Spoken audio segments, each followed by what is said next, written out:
getting fund from MLRP funding, they have to forfeit the allocation. Otherwise, it's not a kind of saving groundwater. The concept is not saving groundwater. And then I guess in Merced Irrigation Urban GSA, they have a plan that they can carry it over to the next allocation period of 3 years. But after that, if they kind of accumulate that, there will be 6 stored water.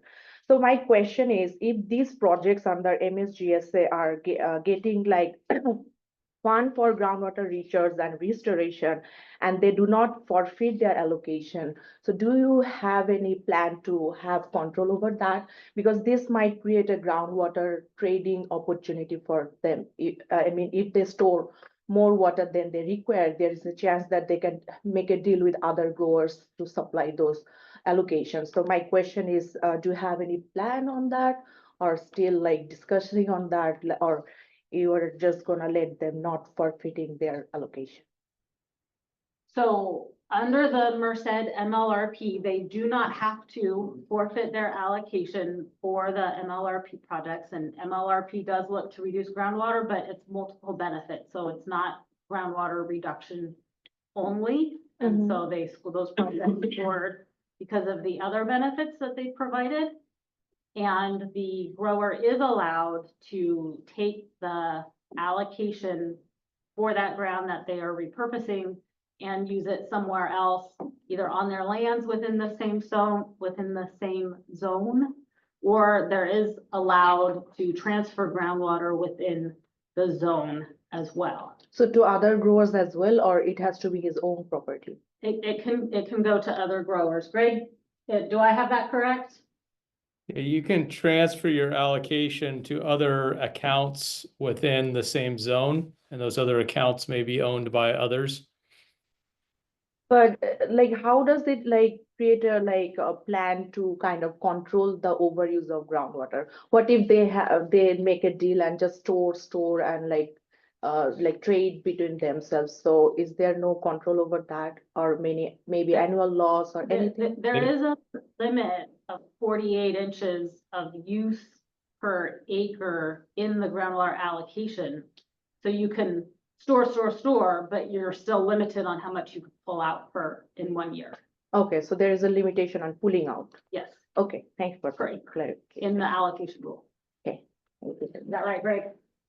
Yes, and I think the allocation itself also becomes a limiting factor quickly. Thank you. Well, it goes from 48 to 20. Well, from 2 feet to 1 foot too. Yeah, it goes from 24 inches to 13 inches of available water. So that is self-limiting. Plus, all the projects had to demonstrate net groundwater reduction, which they're all significant.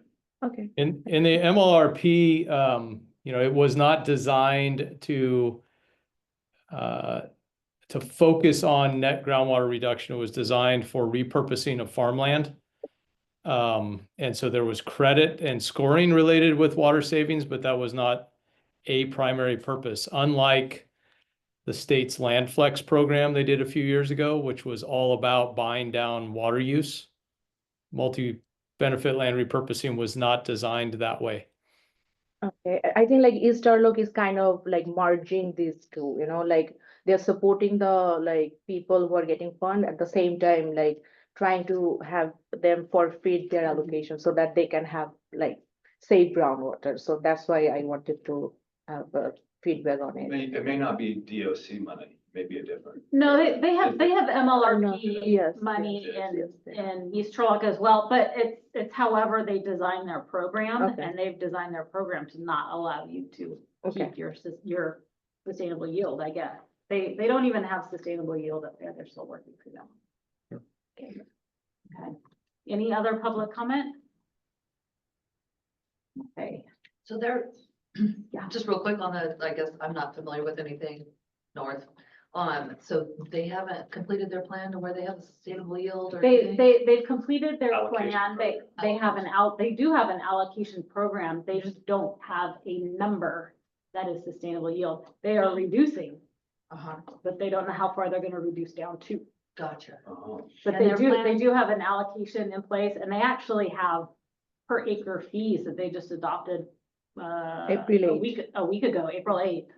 I think they have Yeah. like phases, So like they've with done a lot certain to percentage of reduce. reduction. And their program, or their plan passed? They have an approved plan. Cool. Yeah. They also just, yeah, they have reductions. The magnitude is a little less than what the MSGSA magnitude of reduction is. So they have a little more flexibility to design their plan, to get their savings without necessarily just saying everybody's got to get to this number and try and design it that way. So again, every GSA has slightly different circumstances and develop things that will work. And East Turlock's working through theirs. They got to generate a lot of money to kind of pay people. And they're trying to do that through rates. So the more you pump, the more you pay. And they're going to use that to help fund a bunch of projects also, including fallowing. So on the, just northern, most of those have been approved, but how far are their plans compared to everybody on the southern? Like, I feel like we're under more of a microscope. Obviously, we have more water needs than they do up there. So are our plans like more developed than theirs are?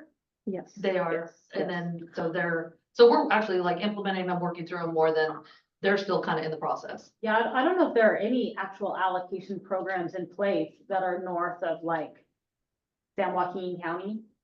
Wow.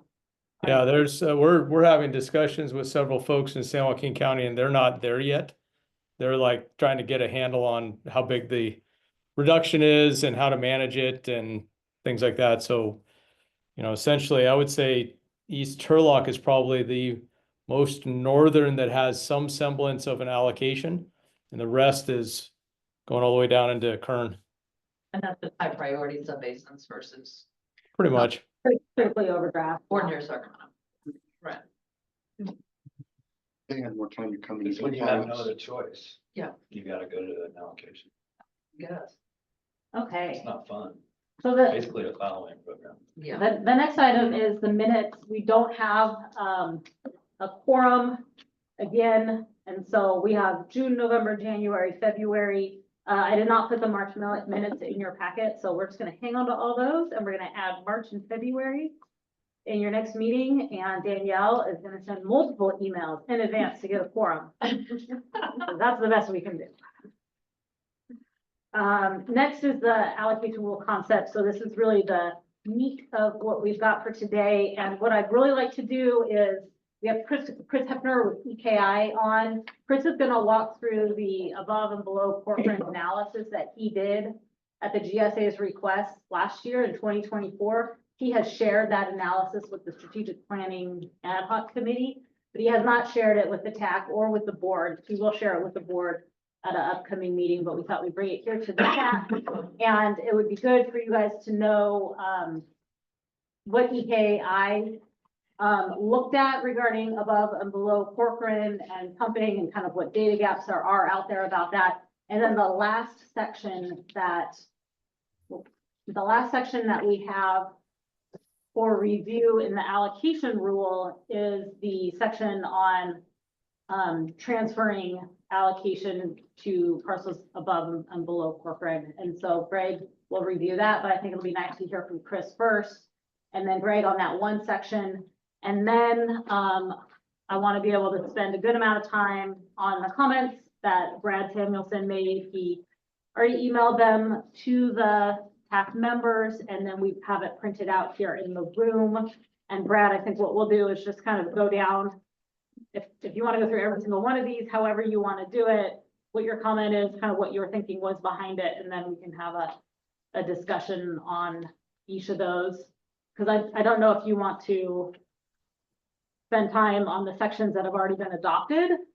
Yeah, it's probably too Up for much to go editing line by or- line. I don't know how you wanna do it. It's up to you guys. I mean, I would look at the sections that haven't been adopted first, because that's where there's room for change. The other sections that have already been adopted in October, that would require opening up the whole plan Yeah. again. That's probably, I to just make started it. edits to those There's been sections. so, honestly, there's been so many different versions floating around, at least in my inbox, that I just like Go to the website, because the went through website, it. the website only has two versions on it right now. One is the adopted version and one is the red line version.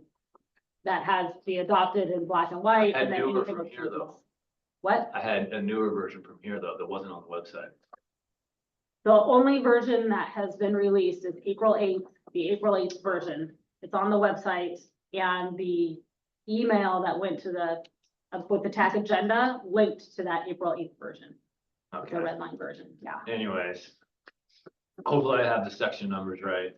If you don't have the section numbers right, that's fine, because we know what, we'll find the section. And I don't know if maybe Greg wants to take the lead if he read through all this and he wants me to explain one in particular, because it is too much probably to go through line by line. Yeah, I mean, I would go with what's available for editing right now, rather than Sure. what's already been adopted. And where does that start? That's 1.8. Okay. Yeah, one I- point I- eight. So those I- earlier sections have already been Yeah, I'll adopted. start there and go quick when we get there. Okay. So if that sounds good with everybody, we'll just jump straight over to Chris Hepner. And I'll let Chris introduce what he has here. Hi, everybody. Chris Hepner here with EKI. We've been supporting the GSA on the local land repurposing program, as well as some technical work towards the allocation rules. And so today I'll be, kind of giving an update and review of what we have done on this question of, the multiple aquifers, the multi-aquifer system in the basin. Can we have this email to us? Excuse me? We'll email out the presentation after the meeting. Yes, we can do that. So, basic outline here, I'll kind of talk briefly about the basin's hydrostratigraphy, the sort of configuration of the two principal aquifers on the western side of the basin, the above Corcoran and below Corcoran, separated by the Corcoran clay. Talk about the pumping distribution by aquifer, information that we developed and compiled based on DWR well completion reports, as well as information from the Merced water resources model. That's the numerical groundwater model. Talk about how we looked at the relationship between pumping groundwater levels and land subsidence. I guess I should mention that, this whole issue is kind of driven by the concern regarding land subsidence, primarily in the southern southwest corner of the subbasin, and how that may be driven by differential pumping. And then I'll talk about a potential approach that we've sort of envisioned, but haven't fully proceeded with, that would kind of allow for modeling of subsidence threshold levels. So basically threshold levels for groundwater that when surpassed cause increased levels of subsidence. So that's the general outline. Just diving right in. Here we see on the left a schematic diagram of the Merced Subbasin, kind of looking northward. You've got your hills on the eastern side. The aquifers get deeper as you move towards the west. Well, I guess it's not entirely true. There is some shallowing and thinning in the central part of the basin, but on the west side, as the schematic shows, and it's also kind of color coded in the table, you have that aquitard known as the Corcoran clay. It's a major regional aquitard. Above that is what we refer to as the above Corcoran clay aquifer, and then below that, the below Corcoran clay aquifer, which is a confined aquifer system. And yeah, so this is kind of the lay of the land in the eastern portion of the basin, eastward of the edge of the Corcoran clay aquifer. There's no differentiation, and it's just basically called the outside of the Corcoran clay aquifer. So those are the three principal aquifers: above, outside, and below. Here are a couple of maps coming from the GSP, and with a few extra annotations to help visualize this, basically showing where the Corcoran clay exists within the subbasin. As you can see, it extends over the entirety of the western half of the basin, and then the sort of thick red line running roughly down the middle of the basin. That's the eastern extent of the Corcoran clay. The left map shows the thickness of the clay with darker brown colors indicating greater thickness, and I've put a few kind of markers on there for the thickness ranges. So at its thickest, it's roughly 80 feet. In some cases, it gets up to close to 100 feet, but generally the thickest is about 60 to 80 feet. Gets a little thinner as you move eastward towards eastward towards the edge. And then in terms of the depth that the Corcoran clay is encountered, that's shown on the right graphic with deeper depths in the darker colors. So ranging from roughly 50 feet below ground surface at the eastern edge, and then getting deeper as you go towards the west, towards the axis of the San Joaquin Valley. In the sort of central map at the bottom, I've showed the sustainability zones as defined and as recently updated. And so you can kind of see that the three eastern zones, they're sort of outside of the Corcoran clay area. Zone 4, I'll use my cursor here. Zone 4 is, kind of split between outside and within Corcoran clay. And then all of the other zones, 5, 6, 7, and 8, are within the Corcoran clay aquifer. So they have both aquifers. Or sorry, Corcoran clay aquitard. So they have both the above and below Corcoran clay aquifers. So Corcoran clay is, again, it's a significant hydrologic feature. So therefore, it's been included in the groundwater model, the Merced WRM. The model, conceptualizes and lays a sort of numerical grid in 3 dimensions over the entire subbasin, and actually extends a little bit northwards of the basin. So within the Merced model, it has different model layers, as summarized in the table on the right. You can see that layers 1 and 2 are above the Corcoran clay, and then layers 3, 4, and 5 are below the Corcoran clay, and then layer 6 is sort of the basement bedrock. And I'm just going to, kind of move pretty quickly through the next few slides, which are just looking at some of these cross sections. So, we have cross sections that extend sort of east-west, and then those that extend north-south. And I'll point out where they are. And you can also see them on these little insets. So here we're looking at the 2 northernmost east-west cross sections.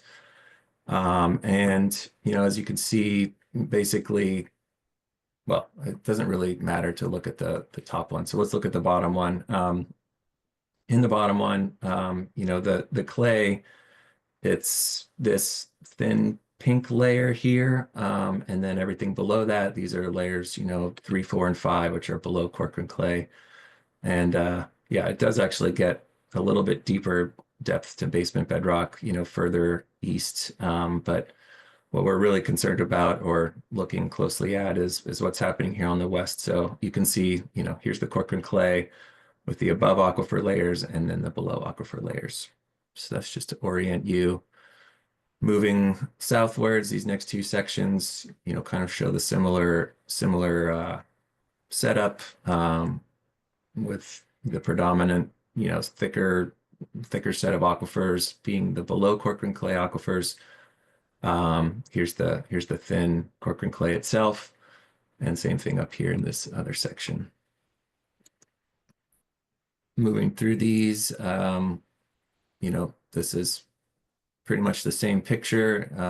Now here we're getting into, as we look kind of where we are in the basin here, we're getting into the area that has exhibited, greater rates of subsidence in the past. So, kind of more of the area where we're most interested in. And yeah, so you have, again, a pretty thick below Corcoran clay set of aquifers. Corcoran clay itself, pretty close to the surface and dipping slightly to the west. This is the last section that goes east-west, and then the first section that goes north-south.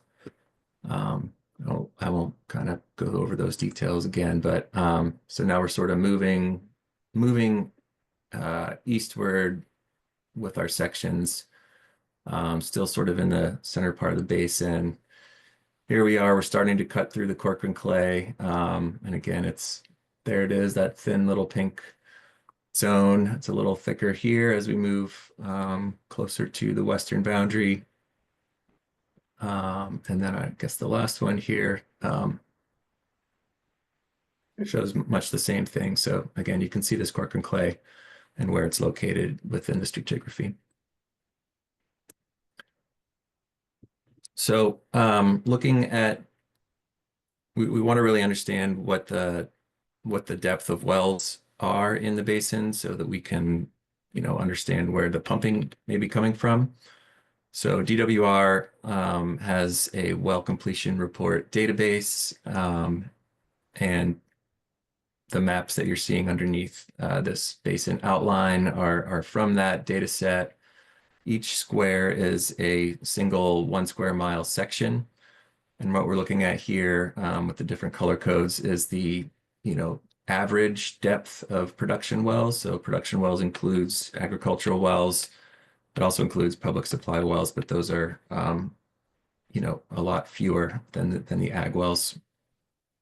Basically what we see here when we look at these average depths is wells tend to be average shallower in the sort of northern, northwestern portion of the subbasin. Some sections have average depths, less than 150 feet. Many sections have average depths between 150 and 300 feet. Contrasting that with what you see in the southern portion of the basin where the average depths are greater, and in some cases, these darker red squares are showing average depths greater than 500 feet. So, long story short, the wells are typically on average drilled deeper in the southern half of the basin than they are in the north.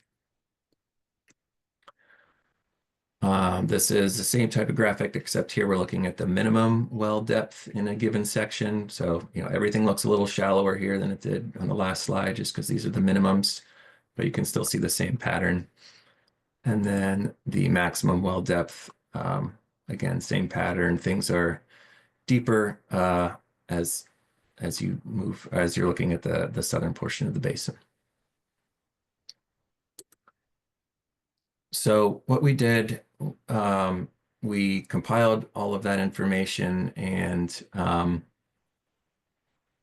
analyzed it for, to understand the depth distribution within each of the 8 sustainability zones. So the tables that you see up here, the numbers are showing the average depth in each of the 8 zones, the minimum and the maximum, and then these are a set of quintiles, or I guess deciles, basically percentiles for well depth. And the way these can be interpreted is, at this, let's just say, for example, this 0.4, it means that 40% of the wells have a depth of 282 feet or less, and 50% have a depth of 305 feet or less, so on and so forth. And then that same data is graphed on the bottom.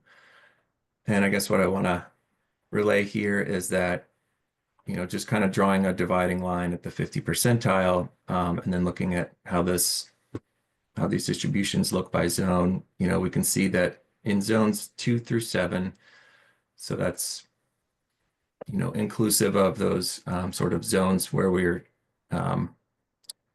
seeing subsidence, which is, kind of zones 4, 5, and 6 primarily.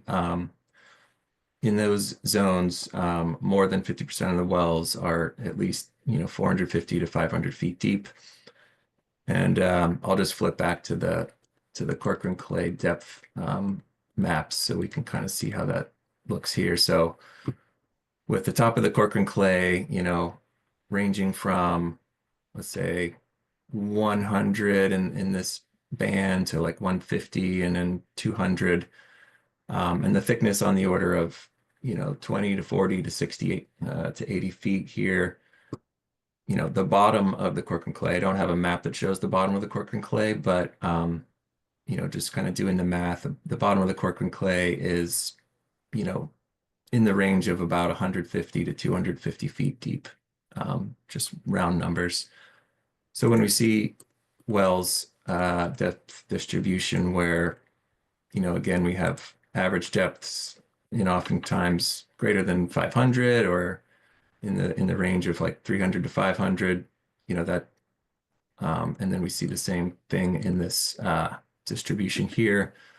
It is indicating that a fair number of wells are in these zones of interest are most likely screened through and below the Corcoran clay into the below Corcoran aquifer.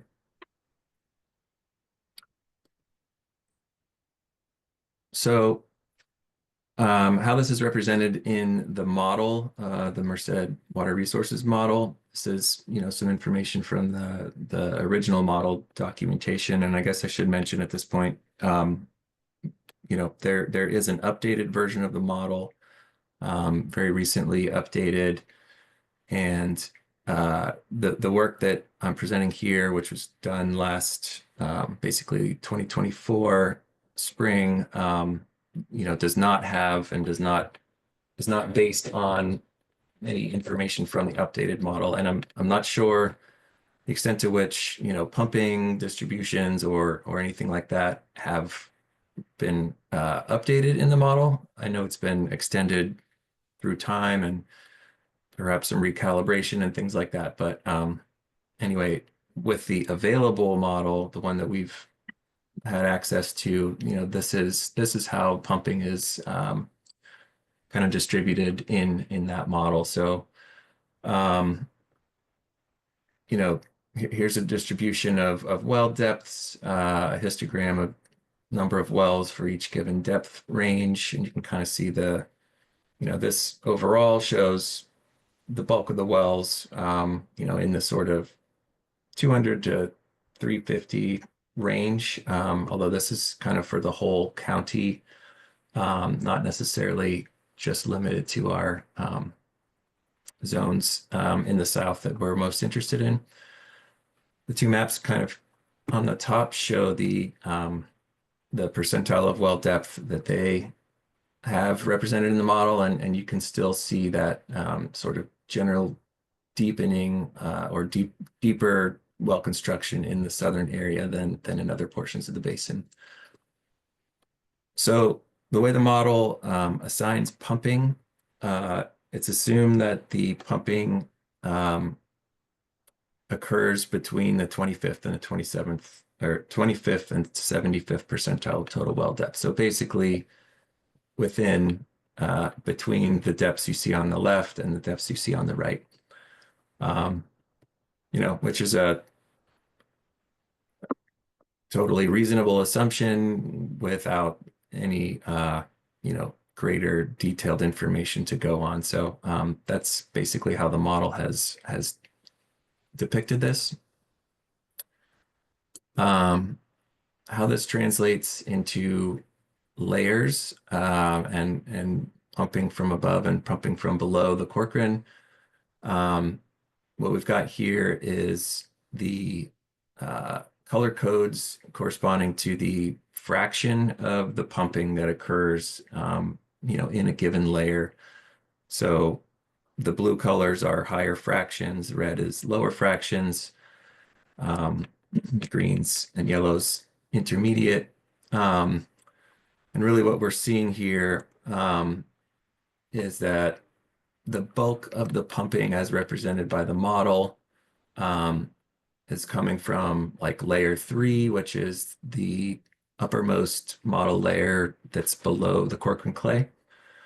I guess an exception to that, you can definitely see it here, is in the far northwest, we see, a good number of shallowish wells that are pumping from above the cork and clay.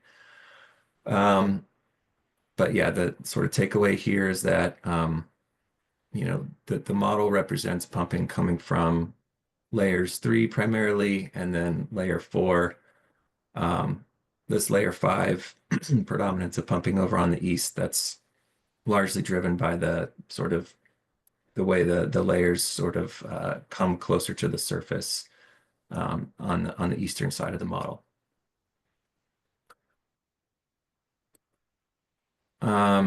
So when we take a look at how that pumping plays out in the model, I've got a table here showing 1 water year's worth of pumping. And again, this is based on the previous version of this model, and this one also is based on the older sustainability zones, although it's really not going to have much of a different look with the newer zones. We weren't able to update this because well, we were waiting to see if we could get a hold of the new model to see if there's a greater or just a better data set to look at. But what we see, we got each model layer 1 and 2 being above, 3, 4, 5, and 6 being below. Here are the zones 1, 2, and 3 being wholly outside of the cork and clay, zone 4 kind of straddling the cork and clay, and then 5, 6, 7, 8 within the cork and clay. Just drawing your attention here to the total pumping that, again, this is the model and what it's parameterized and set up to simulate. It's really showing that in zones 5 and 6 and also 7 as well, the predominant volume of pumping is from layers that are below the cork and clay, with just a relatively small fraction coming from above. And this is also driven not only by the depth distribution, but also by the permeability of the zones. So the model will extract water from zones that have a higher permeability, higher hydraulic conductivity. So, with the thickness of those deep zones and the screened intervals of how the model parameterizes those wells, we do see a large amount of pumping coming from below the cork ring relative to above cork ring.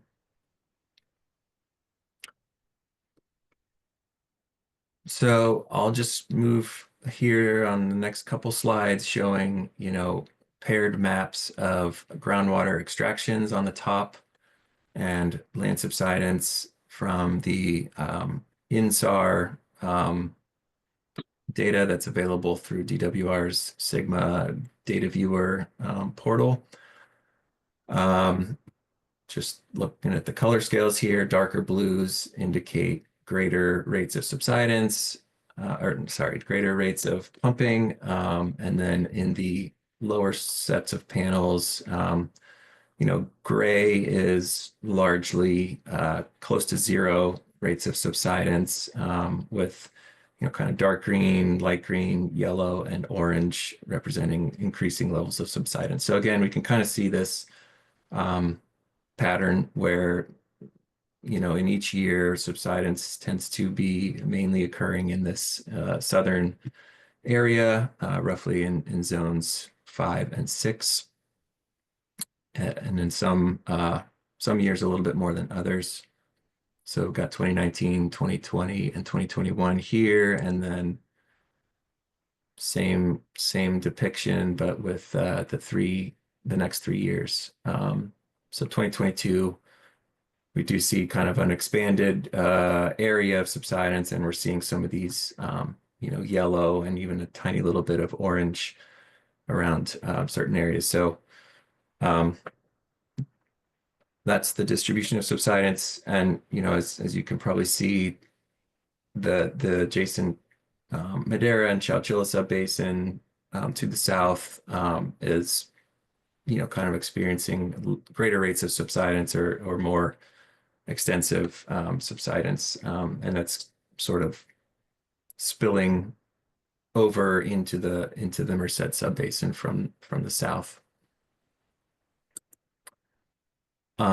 These groundwater pumping data that you see in the top panels, I will mention that these are not aquifer specific. These are just sort of total.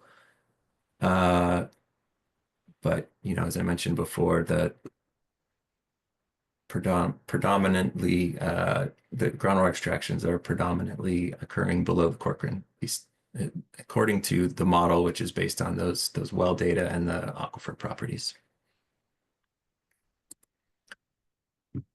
So next slide, next couple slides are going to show what we are seeing in subsidence, actual subsidence rates at some of the representative monitoring sites in the subbasin. Four sites shown in these turquoise circles, and the rates that you're seeing here are average subsidence rates over, in feet per year over this 13-year period. So on the order of, about a third of a foot of subsidence, a little bit greater and, higher number in the most southern location. The other three just happen to be the same. It's coincidence. But yeah, roughly, 0.27 to 0.33 feet per year on average. On the right, we're seeing kind of a graph of the rate over time. So this vertical scale can be read, 0 meaning no subsidence, no feet per year of elevation change. Anything below the 0 number is subsidence. So 0.2 feet per year, 0.4 feet per year, et cetera. And we can kind of see how it has changed over time, but only in really one wettish year did we see any positive change in surface elevation that would be sort of rebounding. In all the other years, there has been some subsidence at these 4 sites. The rates are pretty high in these earlier years, sort of leading into and coinciding with the first question. drought. Yes, go ahead. Hi, Chris, this is Brad. Hi, Brad. Hi, I guess it was the previous slide showed subsidence occurring out, like on the western side of, basically out 140 towards Hillmar and Stevenson, out that way. Yeah, out that area. Yeah, the representative monitoring sites don't have any wells out that area. So I guess that one's INSAR and one's the monitoring site, so we're looking at different data sets here. That's right. Yeah, these maps are from the INSAR data, and that's, got a much better spatial coverage than the point representative monitoring sites, which you're right, there's only a few of them in our area. Would it make sense for the DSA to have a monitoring site in that region so that we have better, like, specific area or data? A continuous GPS, I guess that's that's what it would be, because that's what all of our others are, and that's what our MTs and MOs are based on. just a lot of, I don't wanna. Concerned about not having, if we make rules for subsidence area and it's just not good data in that region, you don't wanna over or unregulate that area. But he said it was up to zone 7, so it was Yeah, before. but you look on that and Yeah, it's, yeah. and we're looking at different data sets and we just wanna be cognizant of that when we make rules. Not over or under regulate. Just something I noticed. Yeah, so the 4 dots that you see here, these are from the San Joaquin River Restoration Program. They have a network of subsidence locations, and there's actually more that are not shown on this particular map, which comes from the GSP. There's more across the river in the Delta Mendota and to the south. you know, I don't think there's any more that are within the basin because they would have been, you know, kind of included on this map. But yeah, I mean, it's definitely a situation where the surveyed point data are much sparser than the sort of distributed INSAR data. So, you know, trying to find ways to make the best out of the available data. So that's why we wanted to look at the INSAR as well.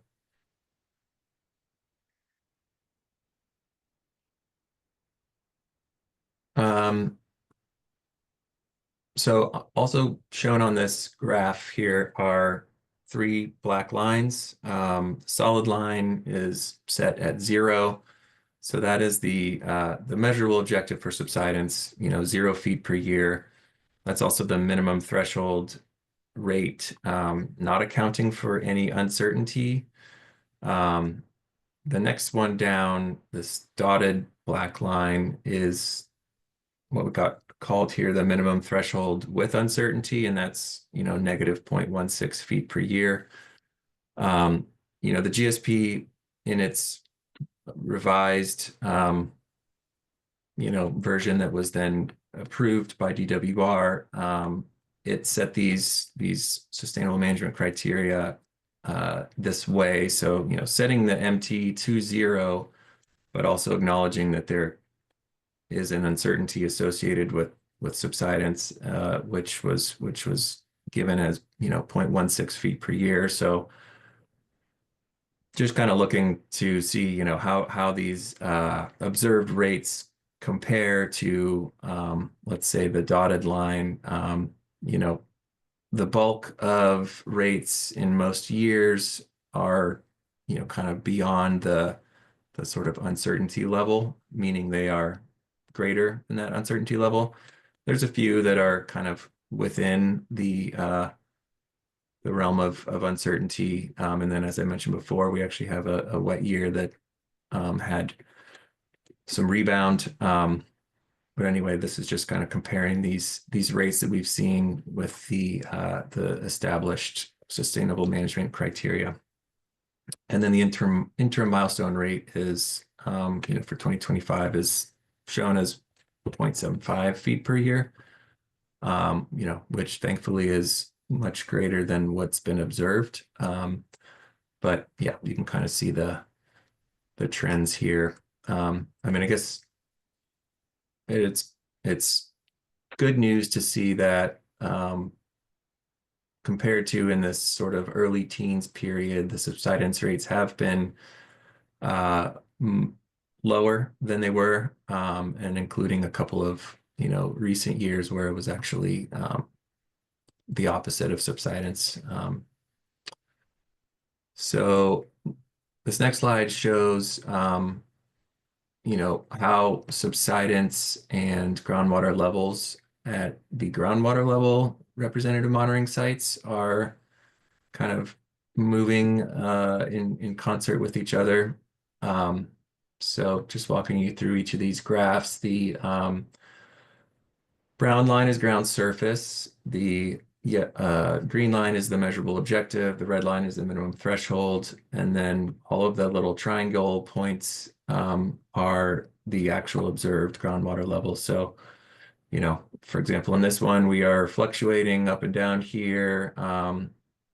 It dipped below what's defined as the minimum threshold level, you know, for a period of time, then it's kind of come up and rising and falling kind of within this range. A few times below the minimum threshold, and at other times, you know, above, and sometimes even above the measurable objective. And that's how to interpret each of these 4 graphs. The squiggly line here is the extracted INSAR data. So the INSAR data, you know, not only is it kind of spatially got pretty extensive coverage, it actually has pretty high temporal frequency as well. So you can kind of see the cycle each year where there's some subsidence and then rebound, and then more subsidence, and then rebound.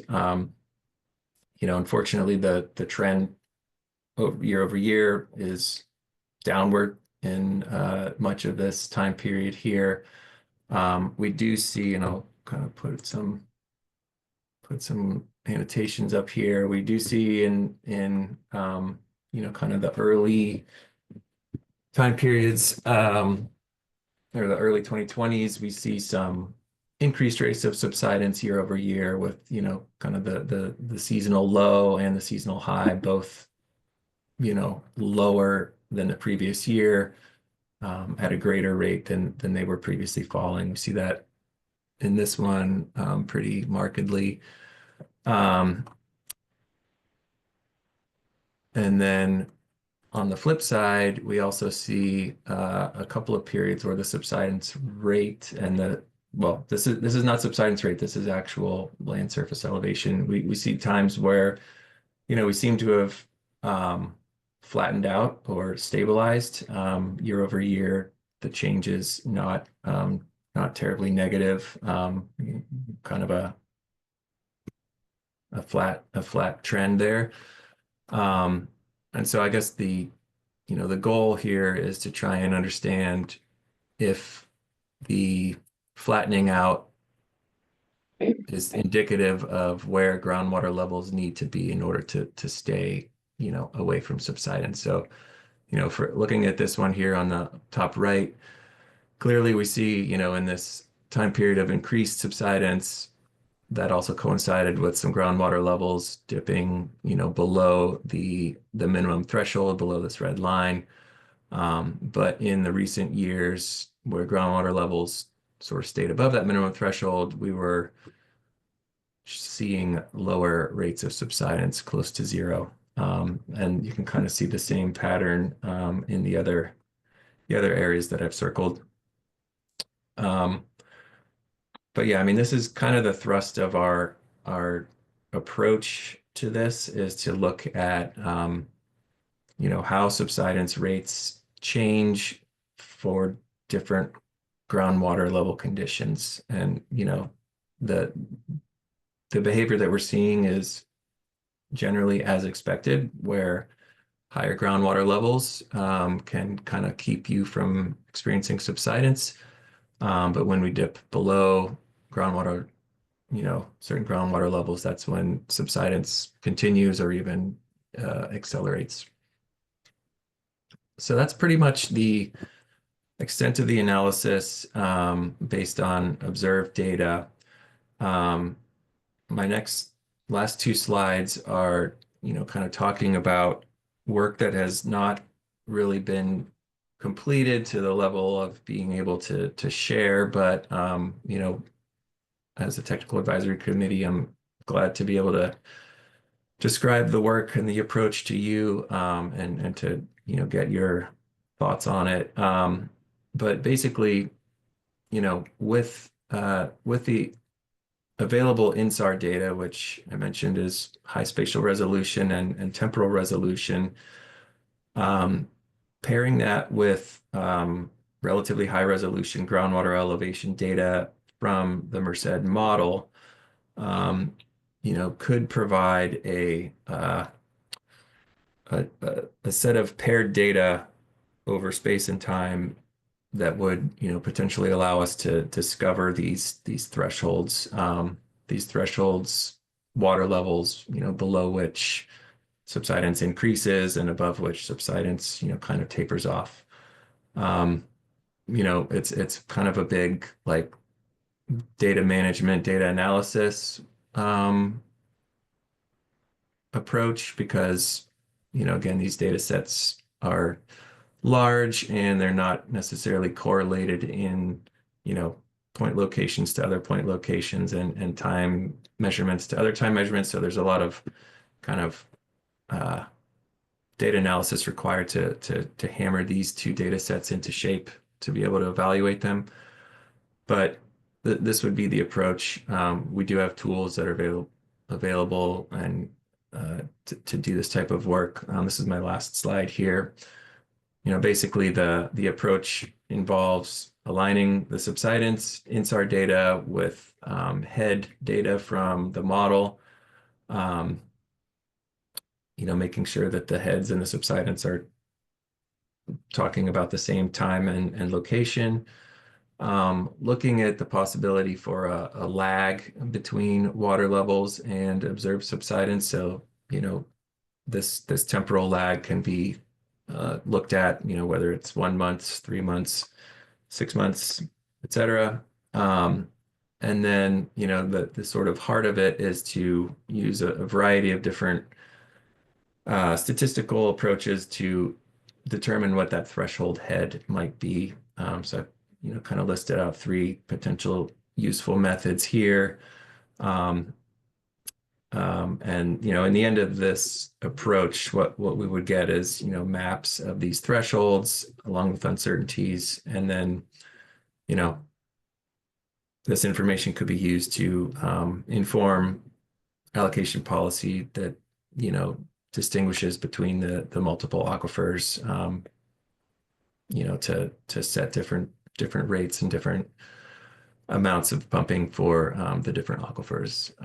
But that's, much more of a policy decision than this technical work. So that is kind of the overview of what work has been done already.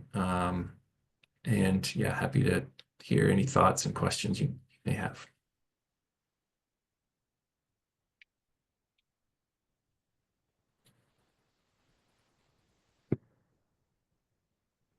Quiet here in the room. Are there any- I'll chime in.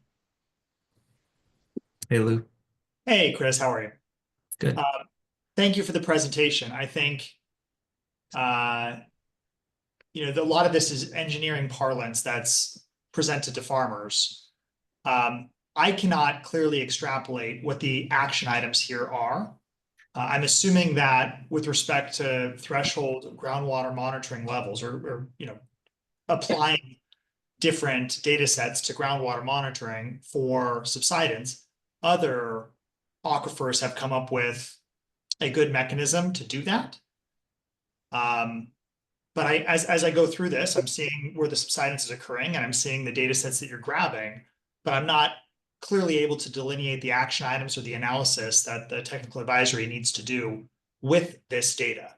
So far, it seems as though we don't have a good answer, and I hope I'm getting this wrong, but it seems to me like we don't have a good answer of how to stop or exactly how to target some of this subsidence because we don't have the data yet. Could you hold my hand and let us know what we need to be extracting from that presentation? Sure. So what I think is a key takeaway here is,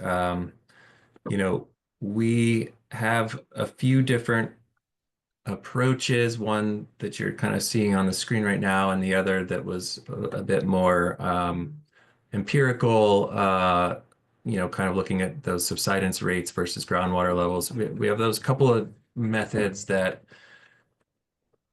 aim to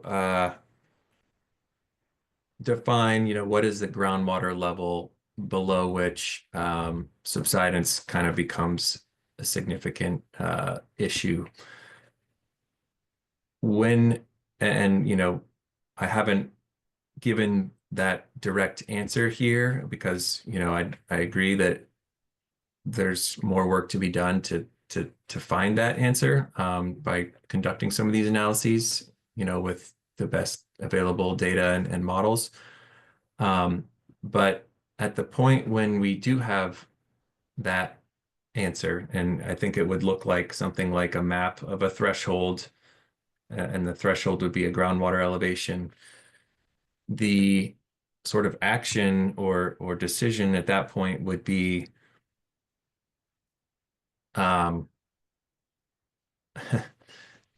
would be adjusting the allocation policy in a way that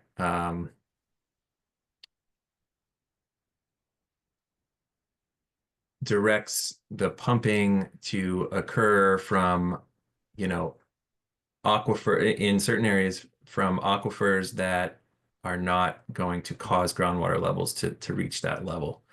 So basically, an adjustment to allocation rates, potentially in potentially in specific zones and tailored to the specific above versus below aquifers that would result in, keeping those groundwater levels above, above those thresholds.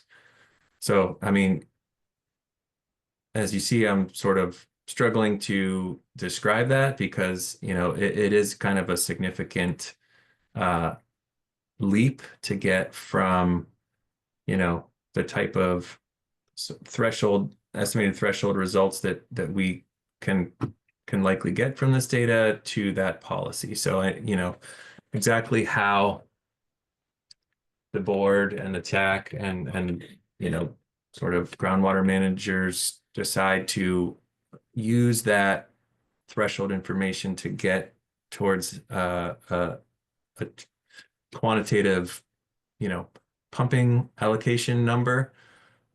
That's definitely a topic that needs further collective discussion. Now, am I understanding correctly that we don't even know how to you don't even know the methodology to get to that threshold system? I mean, threshold level. You've suggested this methodology here, but that might not be in alignment with the methodology incorporated by some of the adjacent aquifers. The adjacent basins around us? Adjacent basins. Yeah. Well, I can tell you that a similar model-driven approach was used in the Delta Mendota Subbasin to the west. In that case, the model that was used, it's a different flavor of groundwater model, but using a lot of the same governing physics. But that model actually had a subsidence simulation package in it, and so the approach taken in that subbasin was really to simulate subsidence over the projected future period and dial back the pumping to levels that would not cause significant subsidence or subsidence exceeding their established SMCs. So you could do it all in a model like that. And that was the approach that, was made and the decisions that were made there. This approach here kind of takes thresholds or takes the results of the analysis as thresholds and, I think shifts away from a modeling based approach at that point to, kind of a management approach where people sit down and look at the maps and decide does this indicate we should dial back pumping from the below Corcoran clay aquifer, for example, by a certain amount. An approach like what was taken in Delta Mendota could probably be taken here with more modeling effort. But at this point, we just wanted to, look and see what the available data gave us before we took a big step to go towards full-fledged, predictive modeling. That, Yeah, I was just gonna say, I mean, with my limited knowledge and experience, but if you don't separate the allocation between the above aquifer and below the Corcoran clay, you're never gonna come to the conclusion you want. Like you gotta have a below Corcoran aquifer allocation and above Corcoran allocation, and then you can control the subsidence. I have a question. Like, I guess I'm wondering okay, so let me see if I understand this right. Go through the DWR records, look at all the well completions, figure out who's above and below based on what their records are. And then we're trying to match water levels with subsidence rates more or less so we can predict what's going to happen. Why aren't we just using the subsidence rates? Like, why don't we just use that as our threshold? And then, why are we trying to predict everything? I feel like let me give you an example. All of our wells are shallow except for one. And so in our area, the way it was skewed, because our well completion reports are, our wells are so old, there aren't any completion reports at the DWR. So how much of the data is skewed to newer stuff where things are turned in, and then therefore it would throw the model off? Or, you know, the repercussions from modeling when you enter one bad piece of data on the front end turn out to shut off pumping in a whole zone if you know, if it ends up like that, where everybody that is pumping below the Corcoran clay already knows that that causes subsidence. This isn't a mystery. And so, you know, why are we going through all of this if we know that there's a certain rate of subsidence, we can't do that? So we do measure, like the GSP is Uh-huh. measuring the rate of subsidence at those San Joaquin River restoration stations. Right. The INSAR is not based on like model data. We're trying to make that connection between pumping and where pumping is happening and subsidence. I think in my opinion, what's enlightening here is we don't have really good information to know exactly who is pumping from above and who is pumping from below. We've got those well completion reports, but in the end, it gives you kind of an estimation, because well completion reports from the state are, just connecting them to a parcel is very difficult, right? So I think this is really enlightening on what's the best information we have in the existing groundwater allocation rule.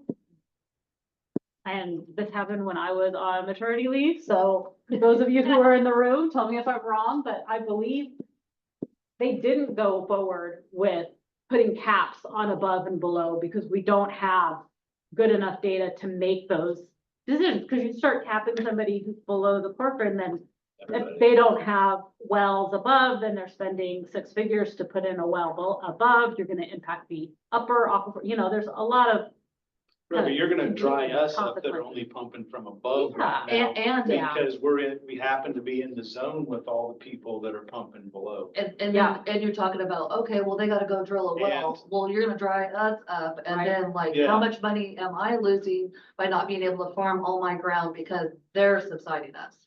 So if you're talking about dollars to dollars, I'd rather slap a well in and call it done, because the rest of my life, I'm gonna ratchet down and probably not, you know, be able to make as good of a salary.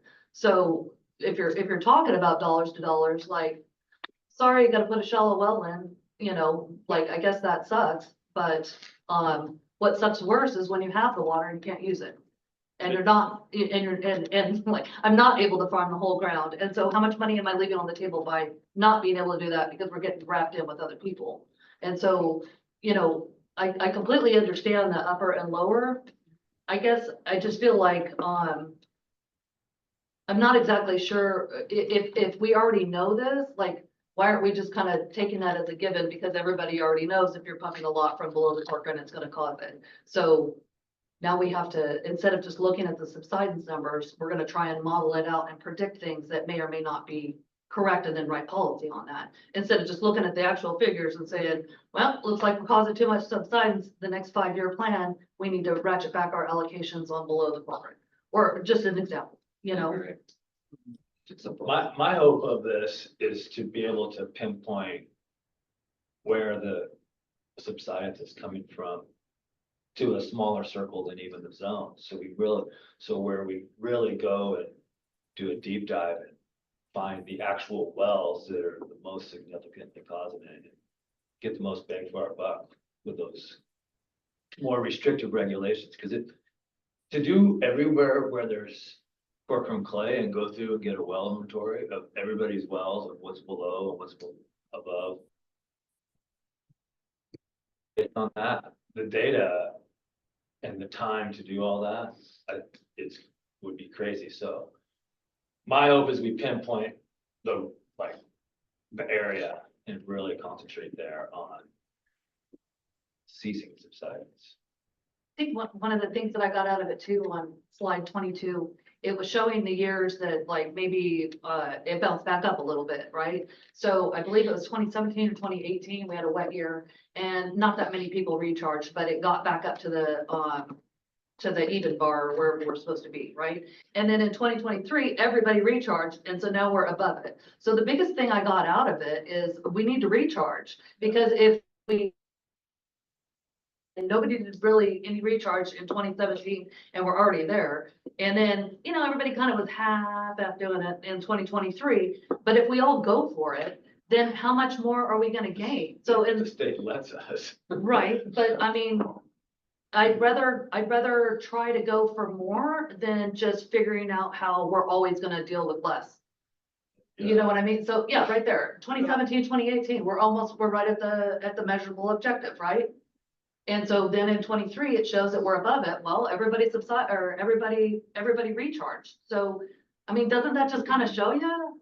We can do more. Yeah, or just like, we're just barely starting, I think is what I'm saying. Exactly. I It, agree. it's not just we can do more. It's like, well, see what happens when we didn't know, and now we know.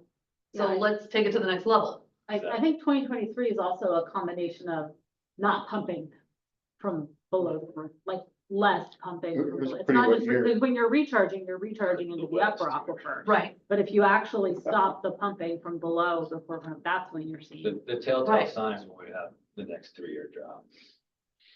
yeah, it's not very long.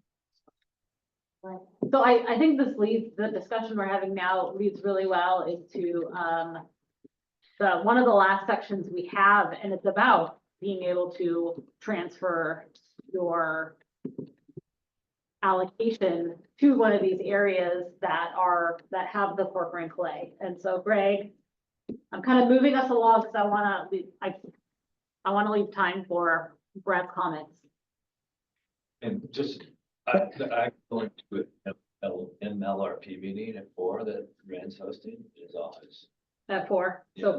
So Brad is walking out the door at 3:58. It's really close, but it is Short meeting. 3 stoplights Okay. away.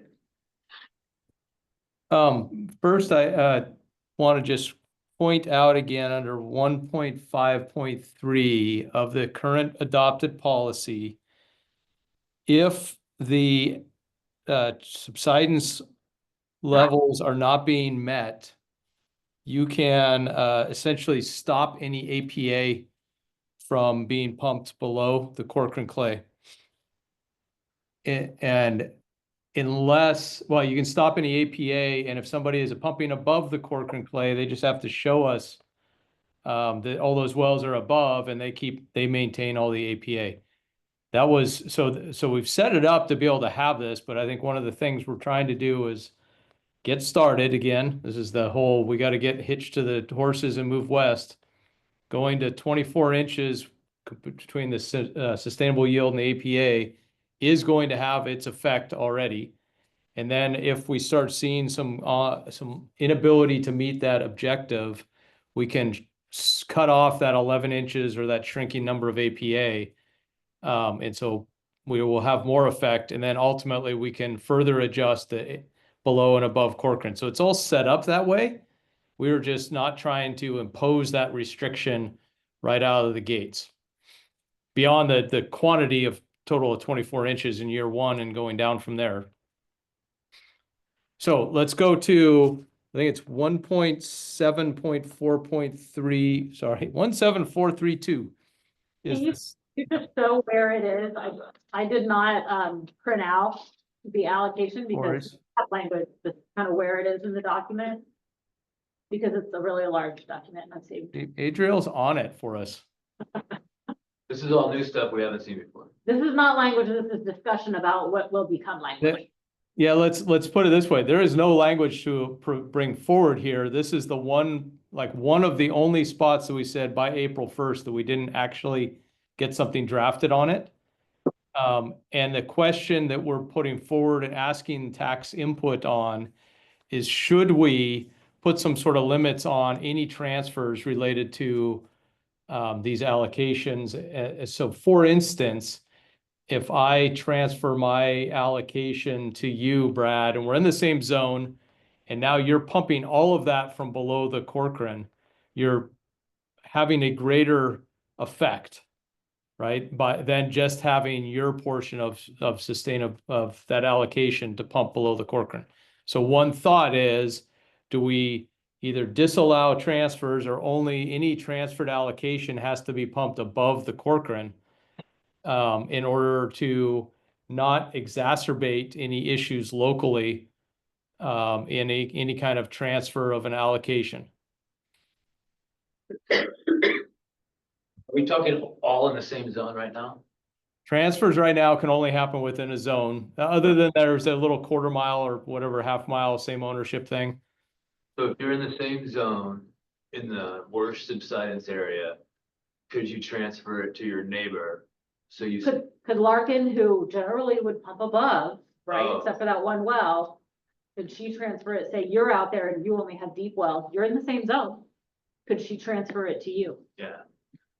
Ooh, man, I don't know. Or even if she was pumping it from below, maybe she's on the edge of the zone and you're right in the heart of the zone, you know? It makes no sense, but I don't know if we're ready to have the well completion reports to say all the wells that are above and below. I guess if you want to transfer, you gotta provide it, but then you gotta have staff to review it. That's significant work. Could be. And that's an interesting approach, Brad, of to say, if you're proposing a transfer and you're in the Corcoran Clay area, you have to provide additional representation of where you're pumping from, and possibly some limit on, if you're pumping from above, you can't shift your above pumping to below pumping.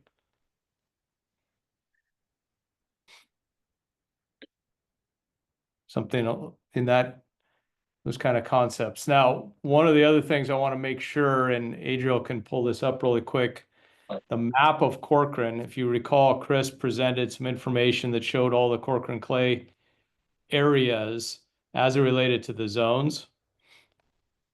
And so Adriel, if you could pull up the map, that's where we're establishing things right now.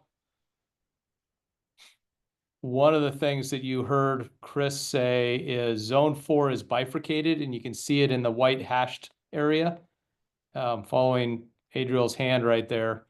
We are suggesting all of zone 4 gets moved out, so the entirety of zone 4 is considered to be outside of the Corcoran Clay, so we don't create a subdivided zone 4. So that would mean this Corcoran Clay rules are applying to zones 5, 6, 7, and 8. And most of the pumping in zone 8 is above Corcoran based on a lot of their well information. There may be one or two wells out there that are deeper, but I think the majority of theirs is above. So you're really talking about transfers that may be happening within zone 5 or within zone 6 or within zone 7.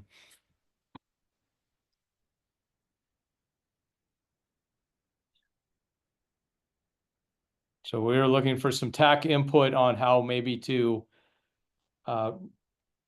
put any kind of considerations on transfers in these areas that are within the Corcoran Clay layer, and especially as the key areas that are affecting subsidence, which is probably zone 6 and 7 and 5.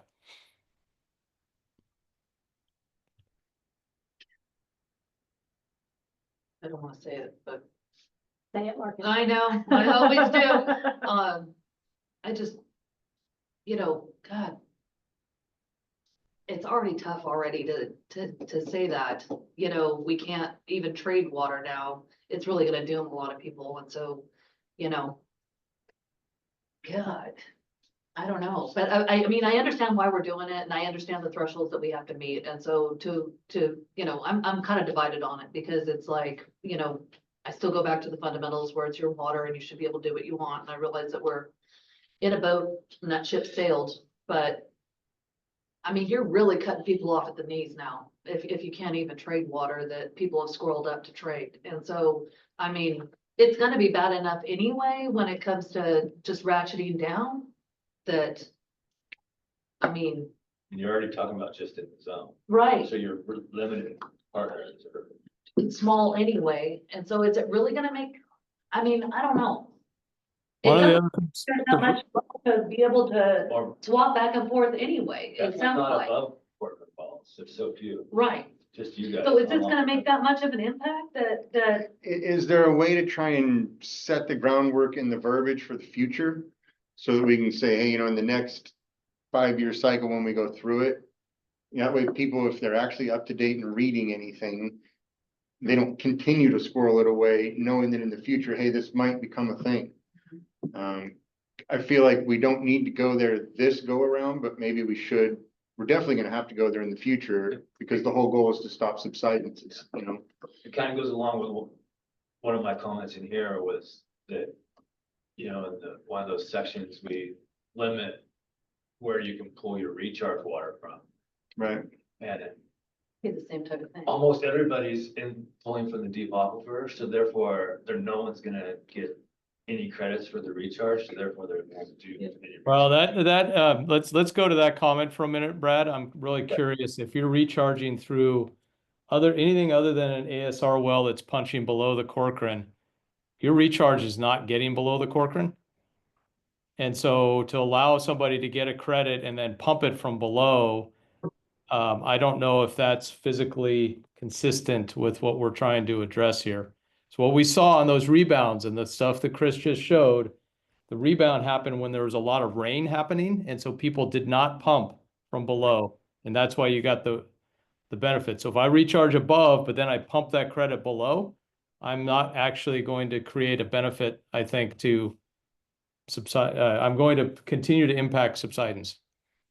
But here's for instance, out in the El Nido area, there used to be, and there still is, some above Corcoran wells.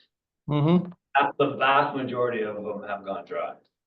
Most of the farmers out there have deep wells below the Corcoran clay.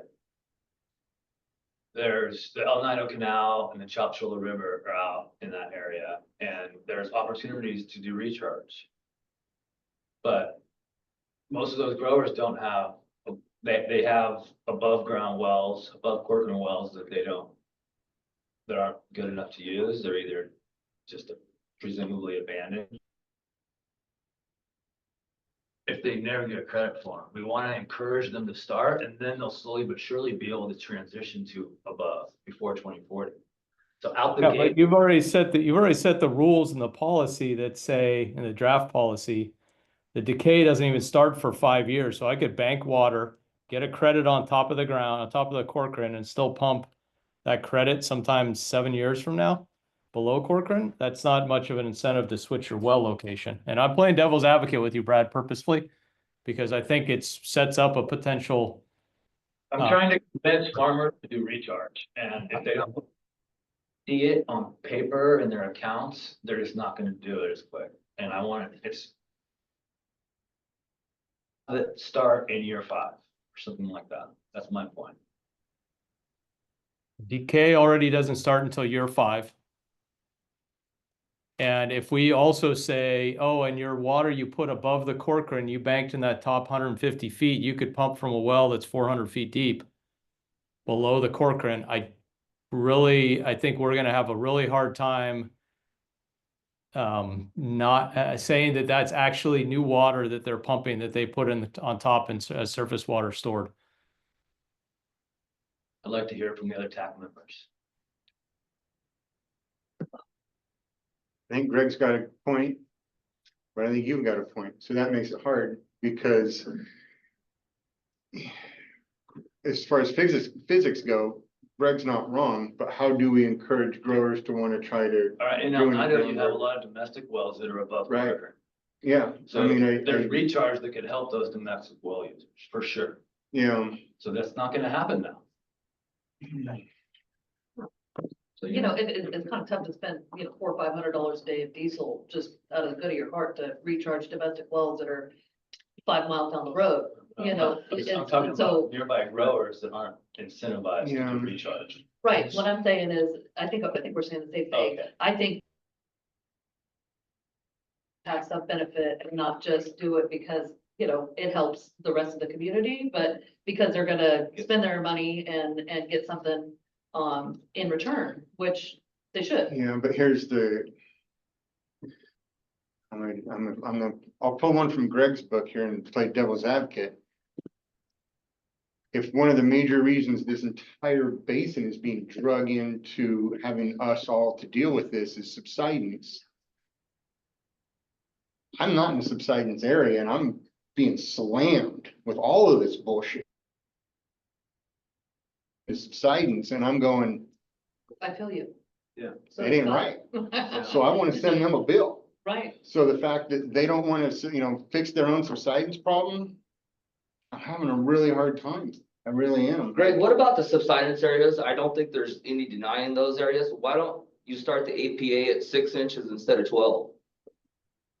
Just Or below. below the cork and clay. We know that that's an issue. Why are we kind of dodging that all the time?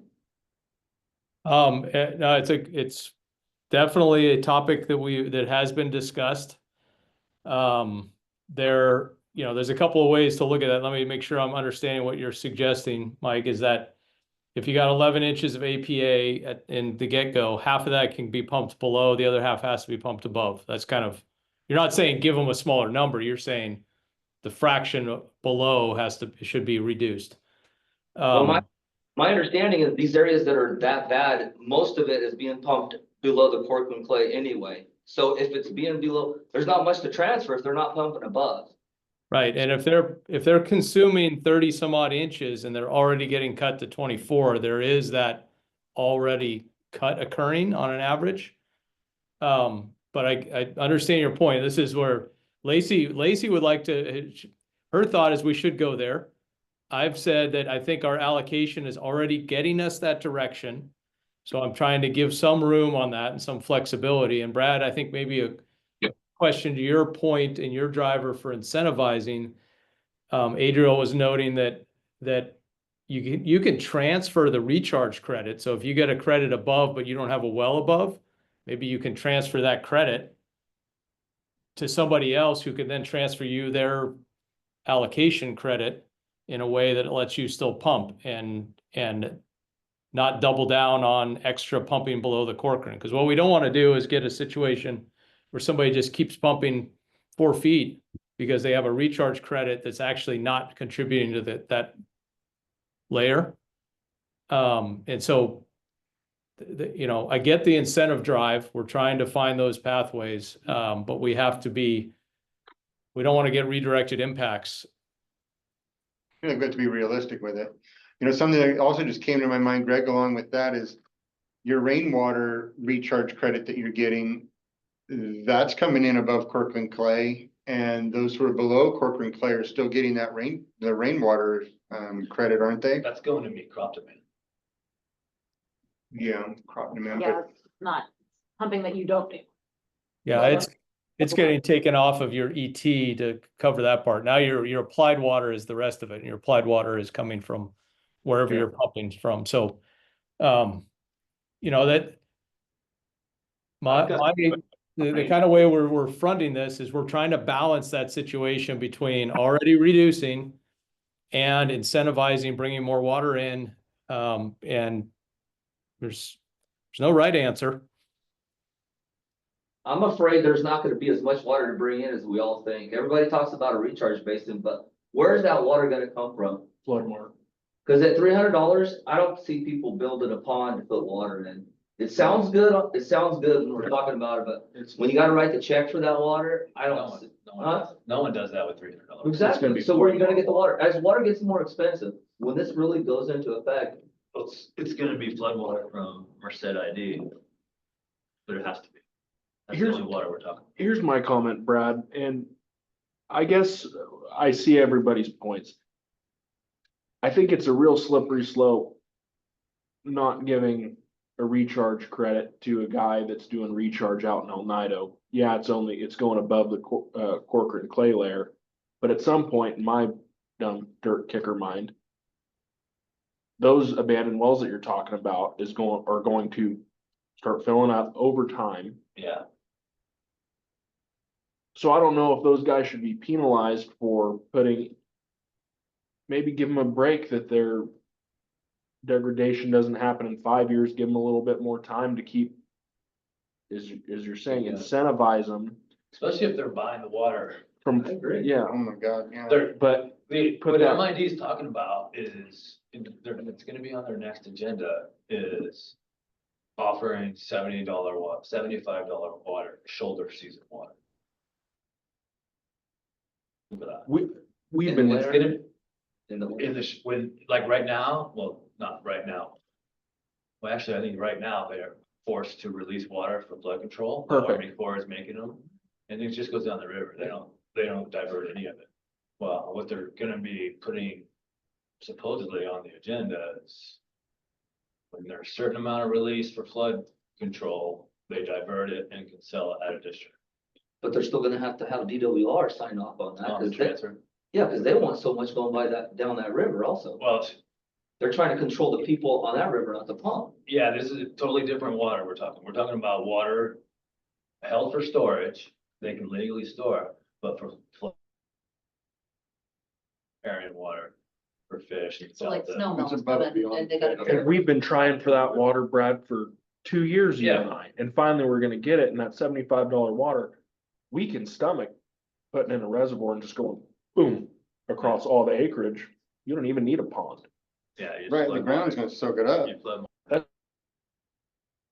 MID doesn't make a little better deal. On a People flood, to be charged 100%. 25 Yeah. bucks. Yeah. But you're right, no one's gonna pay $350 tank Yeah. foot for recharge. Yeah. Like, That's your incentive right there, make it cheap. Make it cheap. They think 75 is cheap, but we're digressing. Well, I guess what my point, Brad, is if you're gonna try to convince growers to put in recharge basin and they're not gonna see anything tangible from it, I guess the dream is gonna have to be, well, if you recharge enough, those abandoned wells are gonna start coming up and you're gonna start using those. But are they? You know, I mean, are they? Above Corcoran. I mean, you can I don't know. recharge, you can We recharge can- a whole lot, but like. When those wells were drilled and the amount of acres that are farmed out there is a lot different. You know what I mean? So maybe it was viable in the 50s or the 60s when you had a couple hundred acres and that's what you were doing. And now it's like wall to wall double crop. What are you gonna do? Well, we can what if all this until we're all out of business. Well, I'm just saying, like, So- you know, is that like, you know, leading people down a path that isn't gonna resonate? Like, I mean, it just doesn't. I don't know if they're gonna come back with the amount of water that we're still drawing out, is what I'm getting at. So you can recharge the upper aquifer, but then if you're just pulling it right back out, then we're not really building anything up. Well, if you're still pulling that much out, then I guess the GSA isn't really curtailing. Well, they're Yeah, curtailing the right. lower one at that point, but then it just puts the problems GSA on the upper one. The GSA isn't looking to curtail and recharge, right? No, You no, put it you're, in, you're, you you're can looking pull to, it out you're with looking to your- curtail, extraction. Right, Yeah, if you recharge below the Corcoran or above the Corcoran clay layer, you can pump above the Corcoran clay layer. You Right. can't pump below it. right. But short of just giving up and saying, well, you're done. I don't know if that's, Sometimes. You know, it doesn't look like there's a way out when you try and navigate through all of it, because there's a lot of straws in the ground and there's not enough water to go around. So I guess we could just navigate it the best we can navigate it, but incentivizing the recharge and having them be able to pull it out is one thing, pulling it out from below the Corcoran and, Yeah. That's. I mean, let's yeah, not that's forget, what I'm saying. we all understand and know Yeah. that this is going to, and the GSA is going to end in a lot of following in this county. yeah. With no, can't get around that. Can't get around it. So let's be more aggressive about it, and below the Corcoran, I agree with Lacey. You're finally the only one. I've been on this train. I've been on the Like, train, I just can't say much about it, because I don't wanna be the one kicked off the train or ran over. My concern is not anybody in the Merced Basin. I mean, lawsuits. My concern is outside of the basin. My concern is our neighbors to the west, Suing us for not doing enough. basically. If you look at the map. Yeah. I where saw the- that too. See where all the yellows? come I in? noticed that. And I was gonna bring that up and I was gonna say something about that, They- Brad. It looks like there's, it's It- within it a looked water like district too. Where they have The yellow is like drifting into, water, and I'm and it's thinking, drifting into our subdivision. huh, and I'm thinking, oh, blame it all on us over here on this side of the river, but that side's looking yellower. Looked like CCID and San Luis Canal Company had a fair amount of subsidence in their own area. It And certainly Shopsville did. Water District. It certainly did. Yeah, so it sounds like maybe they ought to be doing something to curtail their pumping too. Well, I mean, do they have We it? put it forward on that Where are they lawsuit above- and say, skip us, go to the next guy. They're subsiding, they're They've already probably. gone to the next guy. Lacey. Lacey, do you So- know? So what's the holdup with what? your idea. Do you What's- know, so I think legitimately Greg has a good point that right now with 24 inches, a limit of 24 inches coming in, right, 2026, yeah, you have your 5-year bucket, but that's gonna catch up pretty quickly. That's already gonna start limiting your subcorporate pumping right off the bat. So Significantly half for most people. is it, do you think people are pumping 48 inches out there? From below the cork? Remember, it's consumption, but if you're consuming 36, pumping 48, Yeah. you're immediately gonna have to cut back a third. And you'll borrow next year and you'll borrow the next year, but you're gonna quickly be at a point where you're gonna stop borrowing. Especially wall-to-wall trees, pistachios and almonds. Yep. So on this idea of transfer, I've heard two things in the room that have been kind of brought up. One is it's all in the same zone. Just Is it let gonna it make go. enough Is it gonna impact? make a difference? Just let it go. And then the other is put them on notice that we're gonna come back and revisit revisit maybe having some of those below Corcoran transfer limitations in the future in like 5 years. I think it should be, they should be notified. Because if subsidence doesn't curtail, then all of this is for naught, right? I mean, isn't that the whole point of this So whole I endeavor? think That, subsidence is domestic gonna wells drive and all the rest of it. zone 5, 6, Mhm. totally. I think so, and if people out there don't know that the GSA exists, well, it's not gonna do much good no matter what we do. So we better be able to have something, so when they do find out about us, it's like, well, okay, yeah, and this is coming. Yeah, and what we have, again, reading back to that limitation in chapter 1, section 1.5.3. Adriel can scroll there really quick. I don't know how easy it is for everybody to see, but the limitation in that second paragraph there says that if based on a rolling year average, but the board went with essentially a 5-year average that will be determined in 2030. So it's, again, giving some leeway here that if we are not meeting that sustainability minimum threshold, your APA will not be available to you unless you can demonstrate that you are pumping from above the Corcoran, which would be the case, Larkin, in your situation, you'd be able to point to all your wells pumping above and you'd maintain your APA. What about, is this using the NSAR or the? Right now, it's a great question. I think what we're trying to do is we're deferring to the GSP. If the GSP switches its methodology, we go with whatever that is, but we're trying to stay within theirs and not create another situation. But, you know, I think that's an argument to bring up within the coordination committee and try and maybe, if INSAR is better, then to push forward with that. Well, I'm concerned that zone 7 is gonna get overregulated because it doesn't have any data out there. Yet it's gonna triangulate when they do the contours and they're gonna be red, yellow when they're really green. What does it take to get more data out there? What's the Well, expense? there's one at 59. It looks like to me, it's like right where on 59, right where the S turn is. It looks like it's right there. So it's a GPS spot.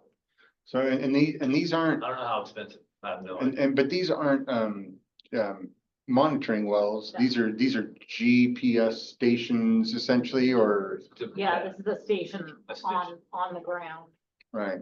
or So- on a structure, I however. mean, it's easy to see I mean, that we don't 5 know. and 6 are like, Was- that's the pumping that's causing subsidence. And maybe 7, it's definitely got a lot of below Corcoran wells, but I just want. We don't know what it costs to have one of those stations, do we?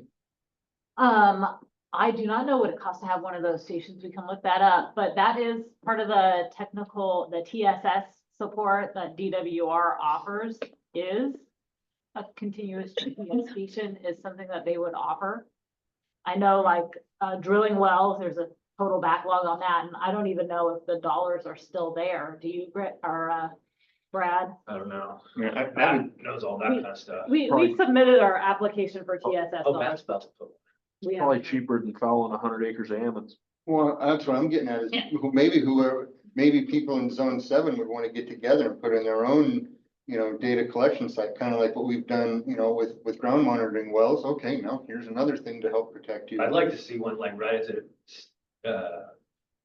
140, Howard, yeah, right. that's where it ends, zone 7. In all seriousness though, really on the other side, do we know if their wells are on the other side of the river? Do we know if their wells are above or below the Corcoran clay? Do they have Corcoran clay over there? they say They say. they're above. They say they do not pump on the other side of the river, you're talking about the San Joaquin River. Yeah. They say they do not pump below the Corcoran clay. Have you ever- Seven's got a big. Have you bunch ever of- tasted the shallow water over there? Tasted? Yeah. Have you ever drank out of shallow water across the river? I Shallow have, well? I'm not. Yeah, you'd know the You difference. know, You'd spit it back out. it's like the so fast. ocean. It's Yeah. like gnarly. They don't irrigate with it either. No, No. but they all pump over there. And so you wonder, like, people get paid a lot to pump back into the canals. So how much, like, $10,000 a month, so to speak, to put water back into the canals. So where's that water coming from? And is that contributing? Because like, it sure seems like they point to us a lot. They got an awful lot of subsidence problems along their own canal on the other side, which means they're probably monitoring and, ruling the basin the same way all the way to the river. So I guess I just don't want to be blamed for anything that Yeah, they're assuming we're doing. I think what Brad is wanting is really, really hard to pinpoint, and that is like subsidence that's causing problems on some of that critical infrastructure in other basins. Who's actually causing that? Is it caused down in Madera? Is it caused in Chowchilla? Is it caused out of pumping in Merced? Like, what How far wells away? Yeah, are causing that sort of, that's what we want to go Damage. attack, or we're never gonna get there. But if and that's where I think positioning to where we're showing a massive directional change positions really well versus, hey, we're giving all these extra things, we're not gonna really constrain this or constrain that. So it is a little bit of a proactive positional play also. I don't know how successful it might be, but well, there are eyes on the rules that you guys are helping create. People are watching. For sure. Is that good or bad? Yeah, I don't even know what I don't know that it's great. Hey, just people have not the state water. In Chowchilla and Delta Minota, Yeah. we just have ourselves, well, we have other. So do you have any guidance on what you'd like to see on this transfer concept? My guidance is definitely, we need to be able to put writing in that we could come to in the future, that we could curtail this if we needed to. And it sounds like we will most likely need to. And to Larkin's point, if people keep operating the way they are with their trading and they have no idea that we could go this way in the future, that's definitely gonna bite us. Whether or not we curtail any kind of trading under Corcoran clay pumping right now, that could be a discussion, but I think that we definitely need to pose ourselves for the future, being able to go there. You know how, Triangle T has, like, they think that they're basically, I guess, sustainable under the Corcoran, it's a half a foot. Is that written into their GSP? Well, I mean, have they, It's a- like, are there other I'll tell you how GSPs that it's have written. determined that, like, this is Well- what we're setting for this one, and this is what we're setting for that, and that's it? the way that it's set in the GSP is that it's a negotiated agreement with the exchange contractors. Hmm. But I'm sure you heard about Yeah, the mitigation agreement. Right. That's basically like an attachment to the GSP. So it's not a formal allocation for below the clay or above the No, clay? it's, of course, we have an allocation because we have to comply with that. Right. As So opposed to Madera you County. wanna do an allocation below or above, you think is the best solution? Or you're just worried about transfers right now? Right, the question on the table is about transfers right now, because the allocation rule already does not define above and below the limitations, but it says we might in the future with that language that Greg just showed. I mean, can we call it like for like? No, I don't know, I mean, as far as transfers go, if somebody can prove that they're doing it within the same aquifer, then that's fine. Just leave it at that. Has to be within the same aquifer. Same aquifer, same zone. Well, That's- but if, that's but if exactly you're. right. if Or you're you could go transferring For from- dollars, Howard. Oh, the same aquifer you would have pumped it out of, Yeah, and then it pumps out of. see, that's gonna get into two different allocations. Yeah. This makes things, the record keeping is gonna be just tremendous. In areas down south where they have quote unquote subsidence zones, they narrow it down way smaller than these zones. And they require everyone right away to meter and report every ounce. No more remote sensing and every well. I think they're using INSAR, but when you get to a certain rate of subsidence or groundwater level, whichever one, I can't remember which it is. There's phase one, and then if it happens again, then phase two, and it gets to where there's no farm. I think that's cool. Is that the point of all this? We're not there though. That's the record. Band-Aid off, yeah. From the state. Well, but the thing is they're pinpointing down to like an area where they're seeing. The front. Right, and I think the point is we're at our current policy is trying to not be so narrow yet, but has the mechanisms to draw new boundaries if we need to be able, that could become a subsidence layer and put further restrictions related to that. So the policy allows for it. It talks about revisiting these allocations at least every 5 years, if not sooner. And so all that, the door is open for that. And I think that's where the question is how fast you want to go there. I'm not even clear personally how we're going to be able to tell what aquifers these wells are pumping out of. I mean, some of these wells are 40 years old and there's no records or older. You got videos of them. I mean, just doing the monitoring, getting monitoring wells identified, like 20 in the whole subbasin, so much work. Imagine doing it every well. So even if academically we could agree that it's Yeah. smart to create an allocation limit for below the Corcoran clay and a different one for above the Corcoran clay, different aquifers, as you might want to say it. Mechanically, I don't know how you enforce that to begin with. It's kind of just like everything else in government. You threaten it, but you don't have the teeth to back it up. So you keep those who are There's the honest. charge barn. Well, it's those who are honest, stay honest, and those who are gonna, Skirt it, too. skirt it are gonna skirt it, and you just do the best you can. People don't even know though. A lot of Yeah. times you don't know where the bottom of your well is, where it's screened. If you're not going to, in the future, so right now we're not talking about like limiting above, because we've moved past that for a little bit. Yeah. But if you're going to limit that in the future and you don't know what that well is, you're essentially limiting all pumping because we don't know where you're pumping out of your well. You're not getting around it like, oh, you don't know where my well is, so I get to continue pumping. It's, oh, you don't know where my well is, so I only get to pump at the lower level. You'll default. Because I can't go past the lower level pumping. Yeah. So there is a incentive for well owners to know the construction of their well, so they can pump out of the upper aquifer when those limits come. It's just incredibly expensive to find that out if you don't know it. Yeah. Cause you gotta pull the whole thing. Yeah. And, that's a lot of money. Yeah.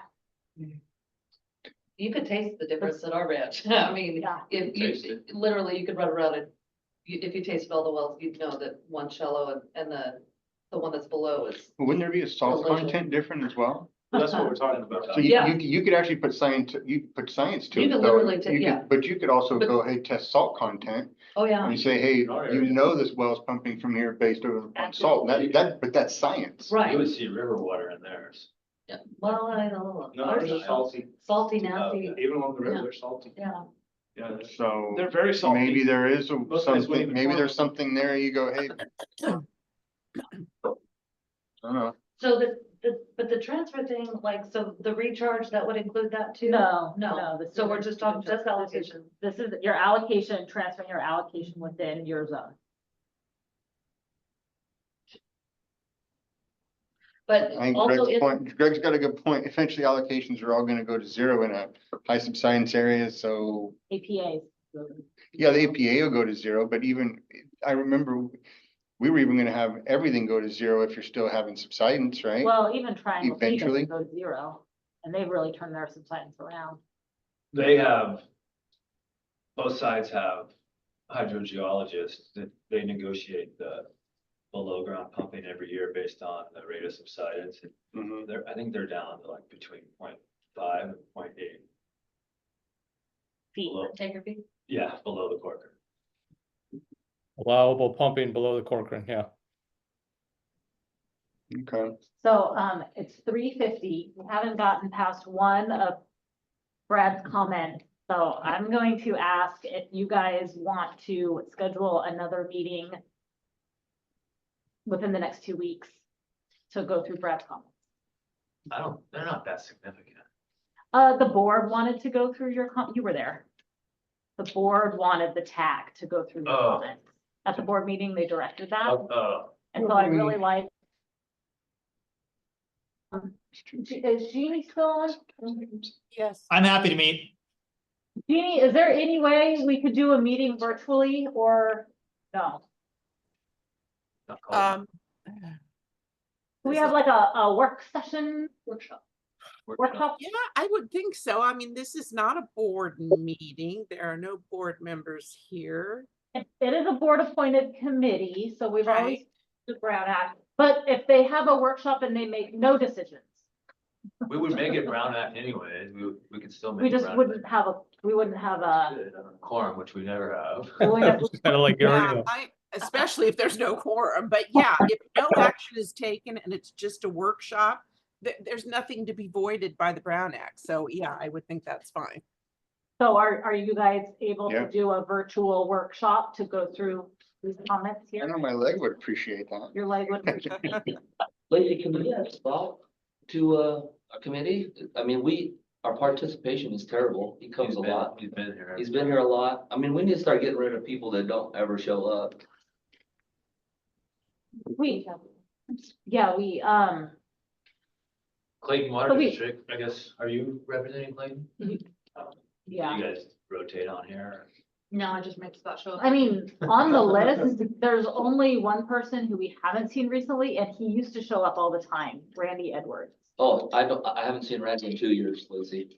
You haven't seen him? You think No, it's been 2 he'd be years? happy, you could hold me Personally liable. accountable for kicking him off. Yeah, so everybody else on there is Randy Edwards did pretty good. Larkin, Michael, Dave Miller was just here last week, I know. Lou, Blake, Brianne, Yeah, Brad, Edwards. Stephen.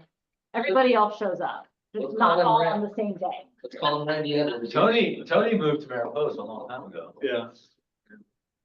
So, okay. In the meantime, Workshop. virtual workshop, do you want to just put the date right now? You almost have to. Everybody look at their I'm calendars. I'm open first 2 weeks of May. What's up? Is there any, no, there is not any way to do it in April because it's already the 22nd. That's crazy. Yeah, Yeah, next week is May. yeah, I mean, I could literally be talking next Monday or Tuesday to keep it in April. Yeah.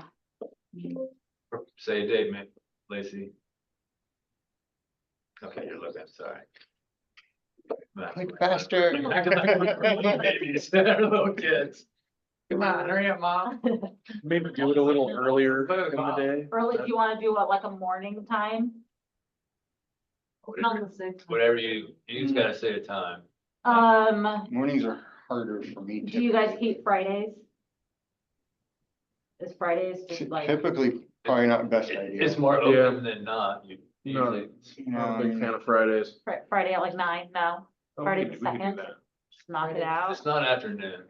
Friday the on 2nd at Fridays. 9 AM. Yeah, don't do it in the. Greg available? Okay, you wanna do that? I can do Friday at 9. Greg, you available This this Friday? Friday? Yeah, I could do Friday the 2nd at 9. Or not, I can do 9 to 10 on a Zoom. Okay, 9 to 10 on a Zoom and we'll knock through Brad's comments. Is everybody good with that? Lou? Yeah, I'm looking at it right now. You said Friday the 2nd at 9, right? 9 AM, it'd be a virtual meeting, a virtual workshop. Yeah. To talk Okay. through. I don't, unfortunately, I don't think I can attend, but I can look and give you guys any comments in advance if I disagree with anything. Okay. I'm intentionally flooded, not just breaking the ditch. Right. I gotta run. Can the rest, do we have a date? Yep. Thank you. Yep. Okay, thank you, Brad. Second at 9 AM. Okay, Can I ask a couple questions about the yes, water? yes. Yeah, Scott has some questions So I about guess- effective precept. Greg, yeah, my questions are, one, how come we don't get all our rainwater allocated to us or as an offset? How come we only get 50% in certain circumstances? Maybe And- let me explain it, because you always get 100% of it up to 9 inches. Right, but I do understand like the random thunderstorm in July or August, I understand that, but like during the winter months, how come we don't get the full rain to offset? And that's Our where, crop demand, that's where we have like that, the effective versus like. and then I went through and I got on OpenET. I've been on the county platform a few times. I don't know how to make it go to a field by field basis. It's I don't know if it does or Yeah, it's not, right here. but mine's by Here, parcel. and then click on a field. Yeah, by APN. I don't know how When to, you click on the field. right, like you have two zooms in. fields in there. Yeah, it's all Well, treated. but I don't think you can. you can. So I went to OpenET. That's where I got my data from. Right.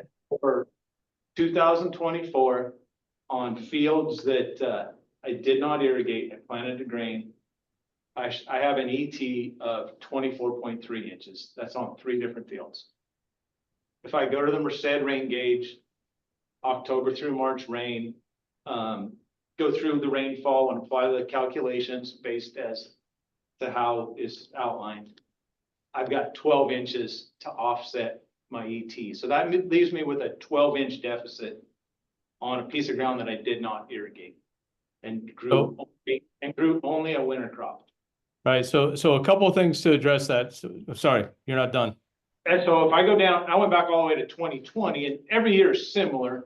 Some years I have a 5-inch deficit, a 7-inch deficit, 9-inch deficit, but it doesn't I'm not getting the full value of the rainfall, and it would be going against my allocation without me applying any water. So that's my concern. So the first thing that we have built in is you can turn off a field that you're not irrigating. Right. That you'll still get your allocation associated with that field, but it won't be included in anything. So it essentially won't count against you that way. We do designate it as dry farm. Do we get the full allocation? Yeah. So if let's say you have 3 parcels and one of them you're dry farming, yeah, and the other 2 you're irrigating, you get your allocation based on all 3 parcels, okay, gross area. But one of those is turned off as far as measuring consumptive use, and the other 2 are going to use remote sensing and apply the effective precip calc. So and we can do that on a field by field, not a parcel basis. you can get it on. So we have the ability to geofence off, like if your field is subdividing a parcel or is a part of a parcel. And then my question to go further though is like, on a dry year, you'd like to give those fields one irrigation or something to make the crop. But on a wet year, you don't want to irrigate them. You'd like to save your water. And as we go further and have less of a smaller allocation, this is going to be more critical to choose when you want to irrigate and when you don't want to irrigate. So how do you, at what time do you have to designate that field as dry farm only? Or can we? Yeah, and so in the language, Scott, we had I think it's October 25th. so 2 things. First of all, you could turn it off and say, hey, I don't plan to. Then you find that it didn't rain very much, and you got to do that by like January, sometime in January. Say, hey, I'm planning to dry land this parcel or this field. Then you get into April and you're like, well, that didn't really work out. I need to hit it with some water. You can flip it back and it will now be monitored for that year. And then the effective precip calculation. And I think it would be interesting if you could point to us send an email to Lacey and myself and Adriel, and let's pull up a couple of your parcels, because I would like to go through the same exercise you've just said. The way we were looking at the effective precip was you get 100% of the rain that falls between October and March if we're less than 9 inches of rain that got recorded at the airport. Yes. If it's above 9 inches and up to 12 inches, you get 50% of that difference. So maybe up to, you get 10 to 11 inches. And then, because we said, I think the calculation came out for 2023, you got an effective precip of 16 inches. Yeah. And part of the reason for not giving more than that is the rest of the water, when you're getting in high events, two things are happening.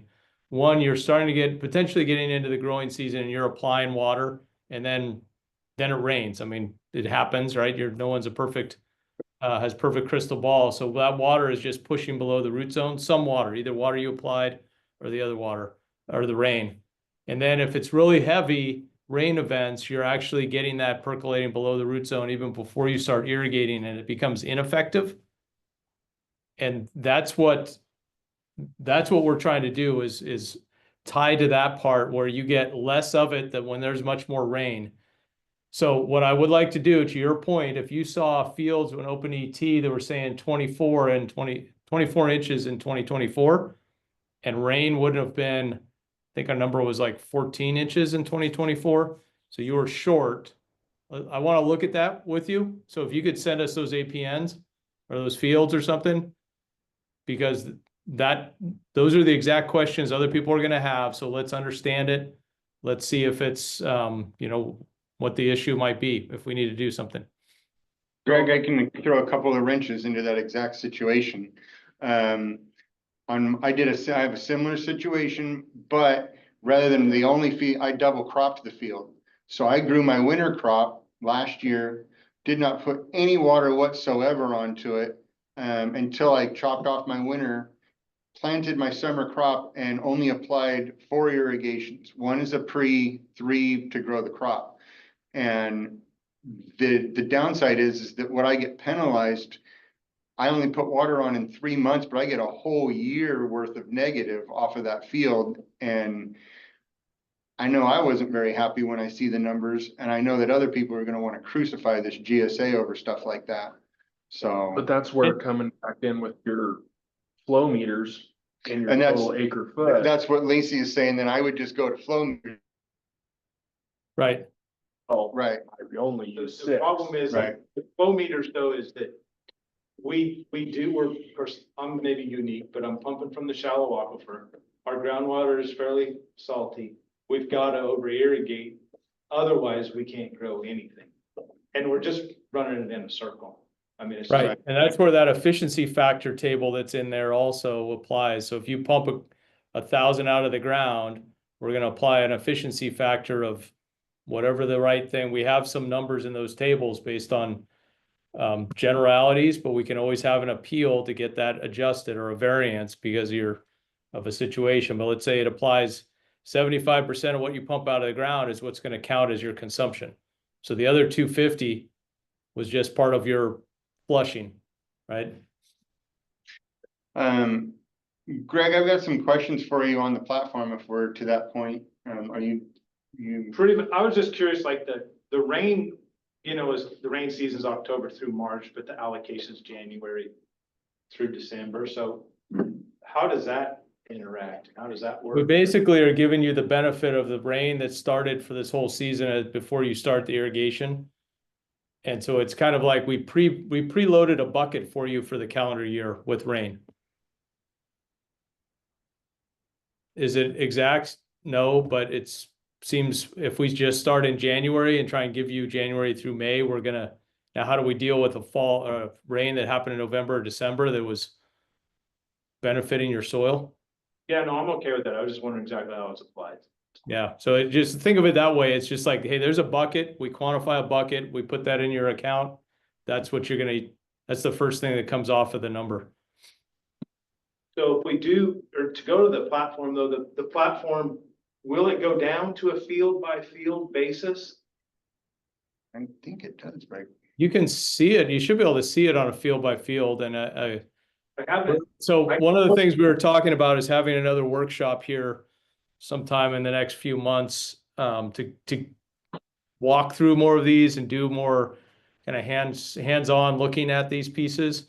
They've made some more improvements. And there was just a version released recently, I think. So there's ongoing improvements to facilitate more and more capability for what you guys are looking for. Right. I can get it down to a parcel level, but my parcels in my fields don't line up. My fields run across multiple parcels or Right. or I have multiple fields within a parcel. Okay, that's different. But if you have all that linked into one AMA, well, let's run that to ground. We can run that to ground and understand it with the platform folks, because there may be some limitation, and you may, if you want to see it on the, well, let's figure that out. I know they were going to try and get to some of that information, but it's an ongoing challenge. That's one of my questions too, Greg, is how are we always talk about being able to cut out, like, your stack areas of your field and just go to your farmed area of your field. I'm not seeing how to do that in the platform. I know we've said it's possible, but it's not. I don't think they've implemented that geofencing tool yet. That's part of my problem is we're supposed to be using this platform, and this is our test year, and they're just not getting us there. So everything we're supposed to be telling everybody when we've already told them to go to the platform, and I got so mad at it the other day. I told my dad, I was like, I'm done. I don't want to look at this damn thing until they actually say it's done, because every time I look at it, it's like, oh, well, that's not active yet. That's not working. Well, then I can't use it the way it's designed to be used. So I don't want to learn it. And I'm one of the most proactive people in all of Stevenson trying to use this thing, and I'm pissed at it. Understood. Do we have a place to enter our surface water deliveries yet? No. Okay, another point. It's like, damn, I can't use this thing. I mean, they're building it, and I hate to say it, but it's never gonna be done. Like, they are always gonna I be, get it. they're always gonna be making it better and adding new, I accessibility to understand, it. but at the same time, and I'm grateful that we're not having to pay a lot for this, It's but great. I know, I get it, but it's like, okay. And Blake, I think it's important to note, and so this is where we may need to do a workshop in some way. They have developed things that are not in the version that they've made live. Understood too. That do function. They just haven't rolled it out yet. Because it affects all the platforms. It affects Gsa, it affects the East Turlock. We're trying to actively use it. We're striving too, and I understand all of that. But it all comes back to, we've already told the public to get on board with this thing, and we're trying apparently to push people to log on to it. I'm not telling a damn soul to log on to this thing. I don't want them to see it, because they're gonna get mad at it and walk away. My dad came over the other day and he said, hey, show me this website thing, and what do we do with it? There's not a damn thing we can do with this information in its current form, other than just to exist the way we've been existing, and at the end of the year, go in and say, can we farm all of our acreage or not? And if that's the proper usage for this thing, then that's okay. But I don't want to rush out and tell everybody to log on to this thing. No, it's not okay. Well, and that's kind of what I'm getting at. On the dashboard on the left-hand side, we've got a thing for wells. Are we using the wells feature in the water? That is not a feature we're using. Okay, so we're not using it. We'll never be using it. Not to say we'll Never say never. If the CSA registers. Hide the wells button. Because if we're not going to use it, we don't want to see that it's a functionality of the website that we're not choosing to operate on. I think that should be my thoughts in there.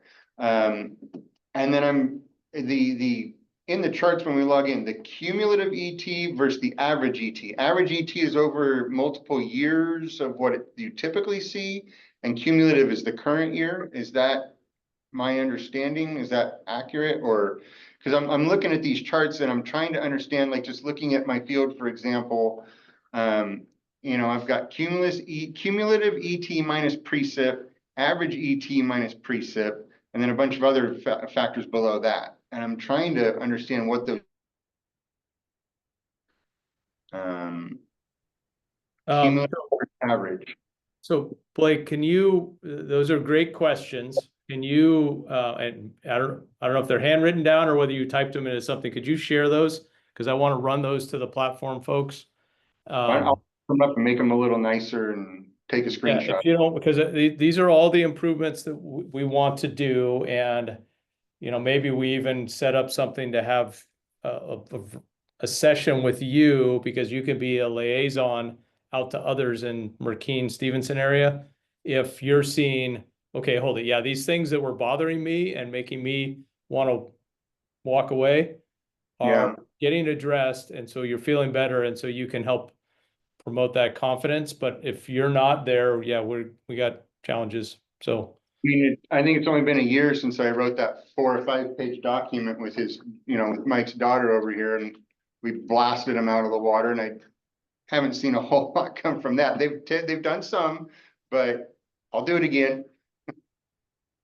I appreciate and apologize at the same time. So it's Not your fault, Greg. I want to try to be helpful and give feedback, constructive feedback. If it's possible, it would be helpful for me to have things be able to be broken down on a field by field basis. Have to. Especially so I know what I'm doing, but I have tenants that farm some fields that are still within, my APNs and and I need to know what they're doing and be able to hold them accountable for what they're doing. right. On there. But for management and for accounting purposes, like one of our parcels from Merced is like 220 acres. And so, I've got old almonds on it, I've got young almonds on it, and I've got alfalfa on it. And all of those have different requirements for water. And so, if it just kind of all gets lumped together, I can't short my alfalfa water if the almonds need more, or you know what I'm saying? If I'm gonna try and be in balance with all of this stuff, if it's just by the parcel, it's not really doing me any good. So, I guess, I can't make water management decisions based on that. Recognize that we're trying to balance a couple of things. Water management tool, which is maybe a little more real time, and some of this stuff that is going to be a month. Like, we're not going to get the ET data for a month until after it happened at this point, because that's how long before you get that stuff, unless we're running some more subscription service, which is going to run us a lot more money, and that just turns into a rate base at some time. Those tools are out there, but they cost more money. And so we've had that discussion before, Greg, where you've made it very clear to me that we have to understand what this platform is. This is not an irrigation planning platform. This is a reactive platform. So in that aspect of it, I'm trying to keep that in mind and go, I'm only going to use this thing once a year in December and find out what I can plant. If I overwatered and over irrigated something in the prior year, I'm going to screw myself in all my buckets, and it is what it is. And I'm going to have some ground that I can leave fallow to take up that slack. But that only works if you're planting. Well, I don't think you have a choice. Planting anything. It's already been planted. Then I don't think that this platform is what you need to rely on to help make you plan. It's not necessarily relying on it as far as water management decisions. It's more relying on it to jive with what I'm gonna eventually get feed for. You know what I'm saying? So if you end up going over or under, there's management decisions along the way that you can make that are gonna make you not go over like stop watering the hay. But that's not gonna help you, because in our area, the hay will pull the groundwater without irrigation. That's And exactly you're right. gonna have ET on your alfalfa, whether you irrigate it or not. And it's gonna be significant. Yeah. True. So it's kind of a. It's gonna be hard, because that's gonna be a tough one to navigate. Yeah. Well, I guess in the fall, I mean, maybe an option would be like zinking the leaves off of the trees. So now it's not putting out anything. So Right. I just saved a month of water. So there is things that you could do eventually down the road, or, well, it doesn't look like I'm gonna be able to keep this hayfield. So the hayfield's coming out this year, things like that. But I mean, we're talking 24 inches of water here. Like, this is not a lot of water to like get down to. And Oh, I so know. it's a month behind. I realize that's the way it is now, but like, unless it's just gonna be a finding, money-making, we gotta have things like a little bit That's quicker. what it I think if we're running on that thin of margins, that you're going, hey, I'm gonna be within 2 or 3 inches overall, Yeah, you know that in January. You know you're gonna be that tight. So I think it's a matter of you're being a little greedy trying to keep that alfalfa field, and you might wanna disc that sucker in, you know, after you take the first cutting off of it and not even put water on it. Right. Recognize this is also why we have a 5-year rolling bucket to give some flexibility over time that gives management, you know, some management flexibility, because there's a lot, this is an imperfect system, but we have to have reduction in consumptive use of groundwater. Otherwise, the state's gonna tell us how to do it. Yeah, and that's what I'm getting. Well, shit, I used some of next year's water this year. I used up my allotment next year to keep my alfalfa alive this year. I'm gonna go disc it. I'll pull the But first cutting off of it and then disc it and follow it the rest But of the the 5-year year. bucket and the 20 years of the trees, and then like when you're planting things and the succession of the next orchard and all of these things all go together. So it's Yeah. not like on our farm, it's not a year by year basis at all. Like it used to be when we were just doing, you know, corn and cotton and things, Right, but there's like 1,000 layers on it now that, okay, well, we can't put the trees in because these trees aren't gonna be out yet. So it really does make a difference by the time it all gets down to it. but if it comes down to a month, you probably should be subscribing to your own system that you're checking this stuff with. Oh, yeah. If you're for gonna sure. run that thin of a margin, then you wanna be able to utilize your own system, and that system would tell you more accurately. Don't use this system. Right. You'll have your own to be like, okay, that's fine, and they're jiving with what I'm doing, or you have something at that point to straighten this system out. Or you I check think that'd be your where well, you go. or you check your meters every day. Yeah. Yeah, And if they say you go over, then you say, nope. here's my proof. Here's my Yeah, proof. yeah, I don't think that. I don't think that the GSA system coming up to having a live input is gonna be cost effective. I think you'll be able to do it more cost effective on your own, because there's 80% of the basin doesn't need it. So 80% of the basin probably doesn't need to incur the cost, is what I'm thinking. You don't think as things get skinnier, people are gonna be like, how much is it? I think everyone's gonna pack up and You quit. can help me. Those who are that worried about it are Yeah. gonna pack up and quit, and I don't wanna run that thin a margin on what I'm doing. I'd rather pack up and, I'd rather follow. But it's saving investment for me. It's not replanting. It's lengthening and making the money that I've already set out. You see what I'm saying? Right, yeah, and I get that, and so that's where I'm going. So what I'm gonna cut my investment on is gonna be my alfalfa field. Set up so that half of it is in, the amount that's in trees, I can keep in trees and follow the rest of the acreage. And if I take all of that and transfer it over to the trees, I'll still stay alive on well water only, and that's not even my only source. So I am triple hedging my bets. Yeah, So I by hear- operating like. Go So ahead, Greg. sorry to intervene here, but I know I'm running late for that same meeting Brad went to. I'm supposed to be on that one. Go so- for it. Happy to answer more questions, but if you guys want to schedule some meetings, I think we should have a little work group session. Blake, especially get some of your input on that groundwater platform. I will, I'll try and put together a screenshot, nothing major, and I can email it to Lacey. I don't think I have your email, Greg. Send it to Lacey. I'll get it. Sounds good. Thank you, guys. Appreciate it. Thanks, everyone.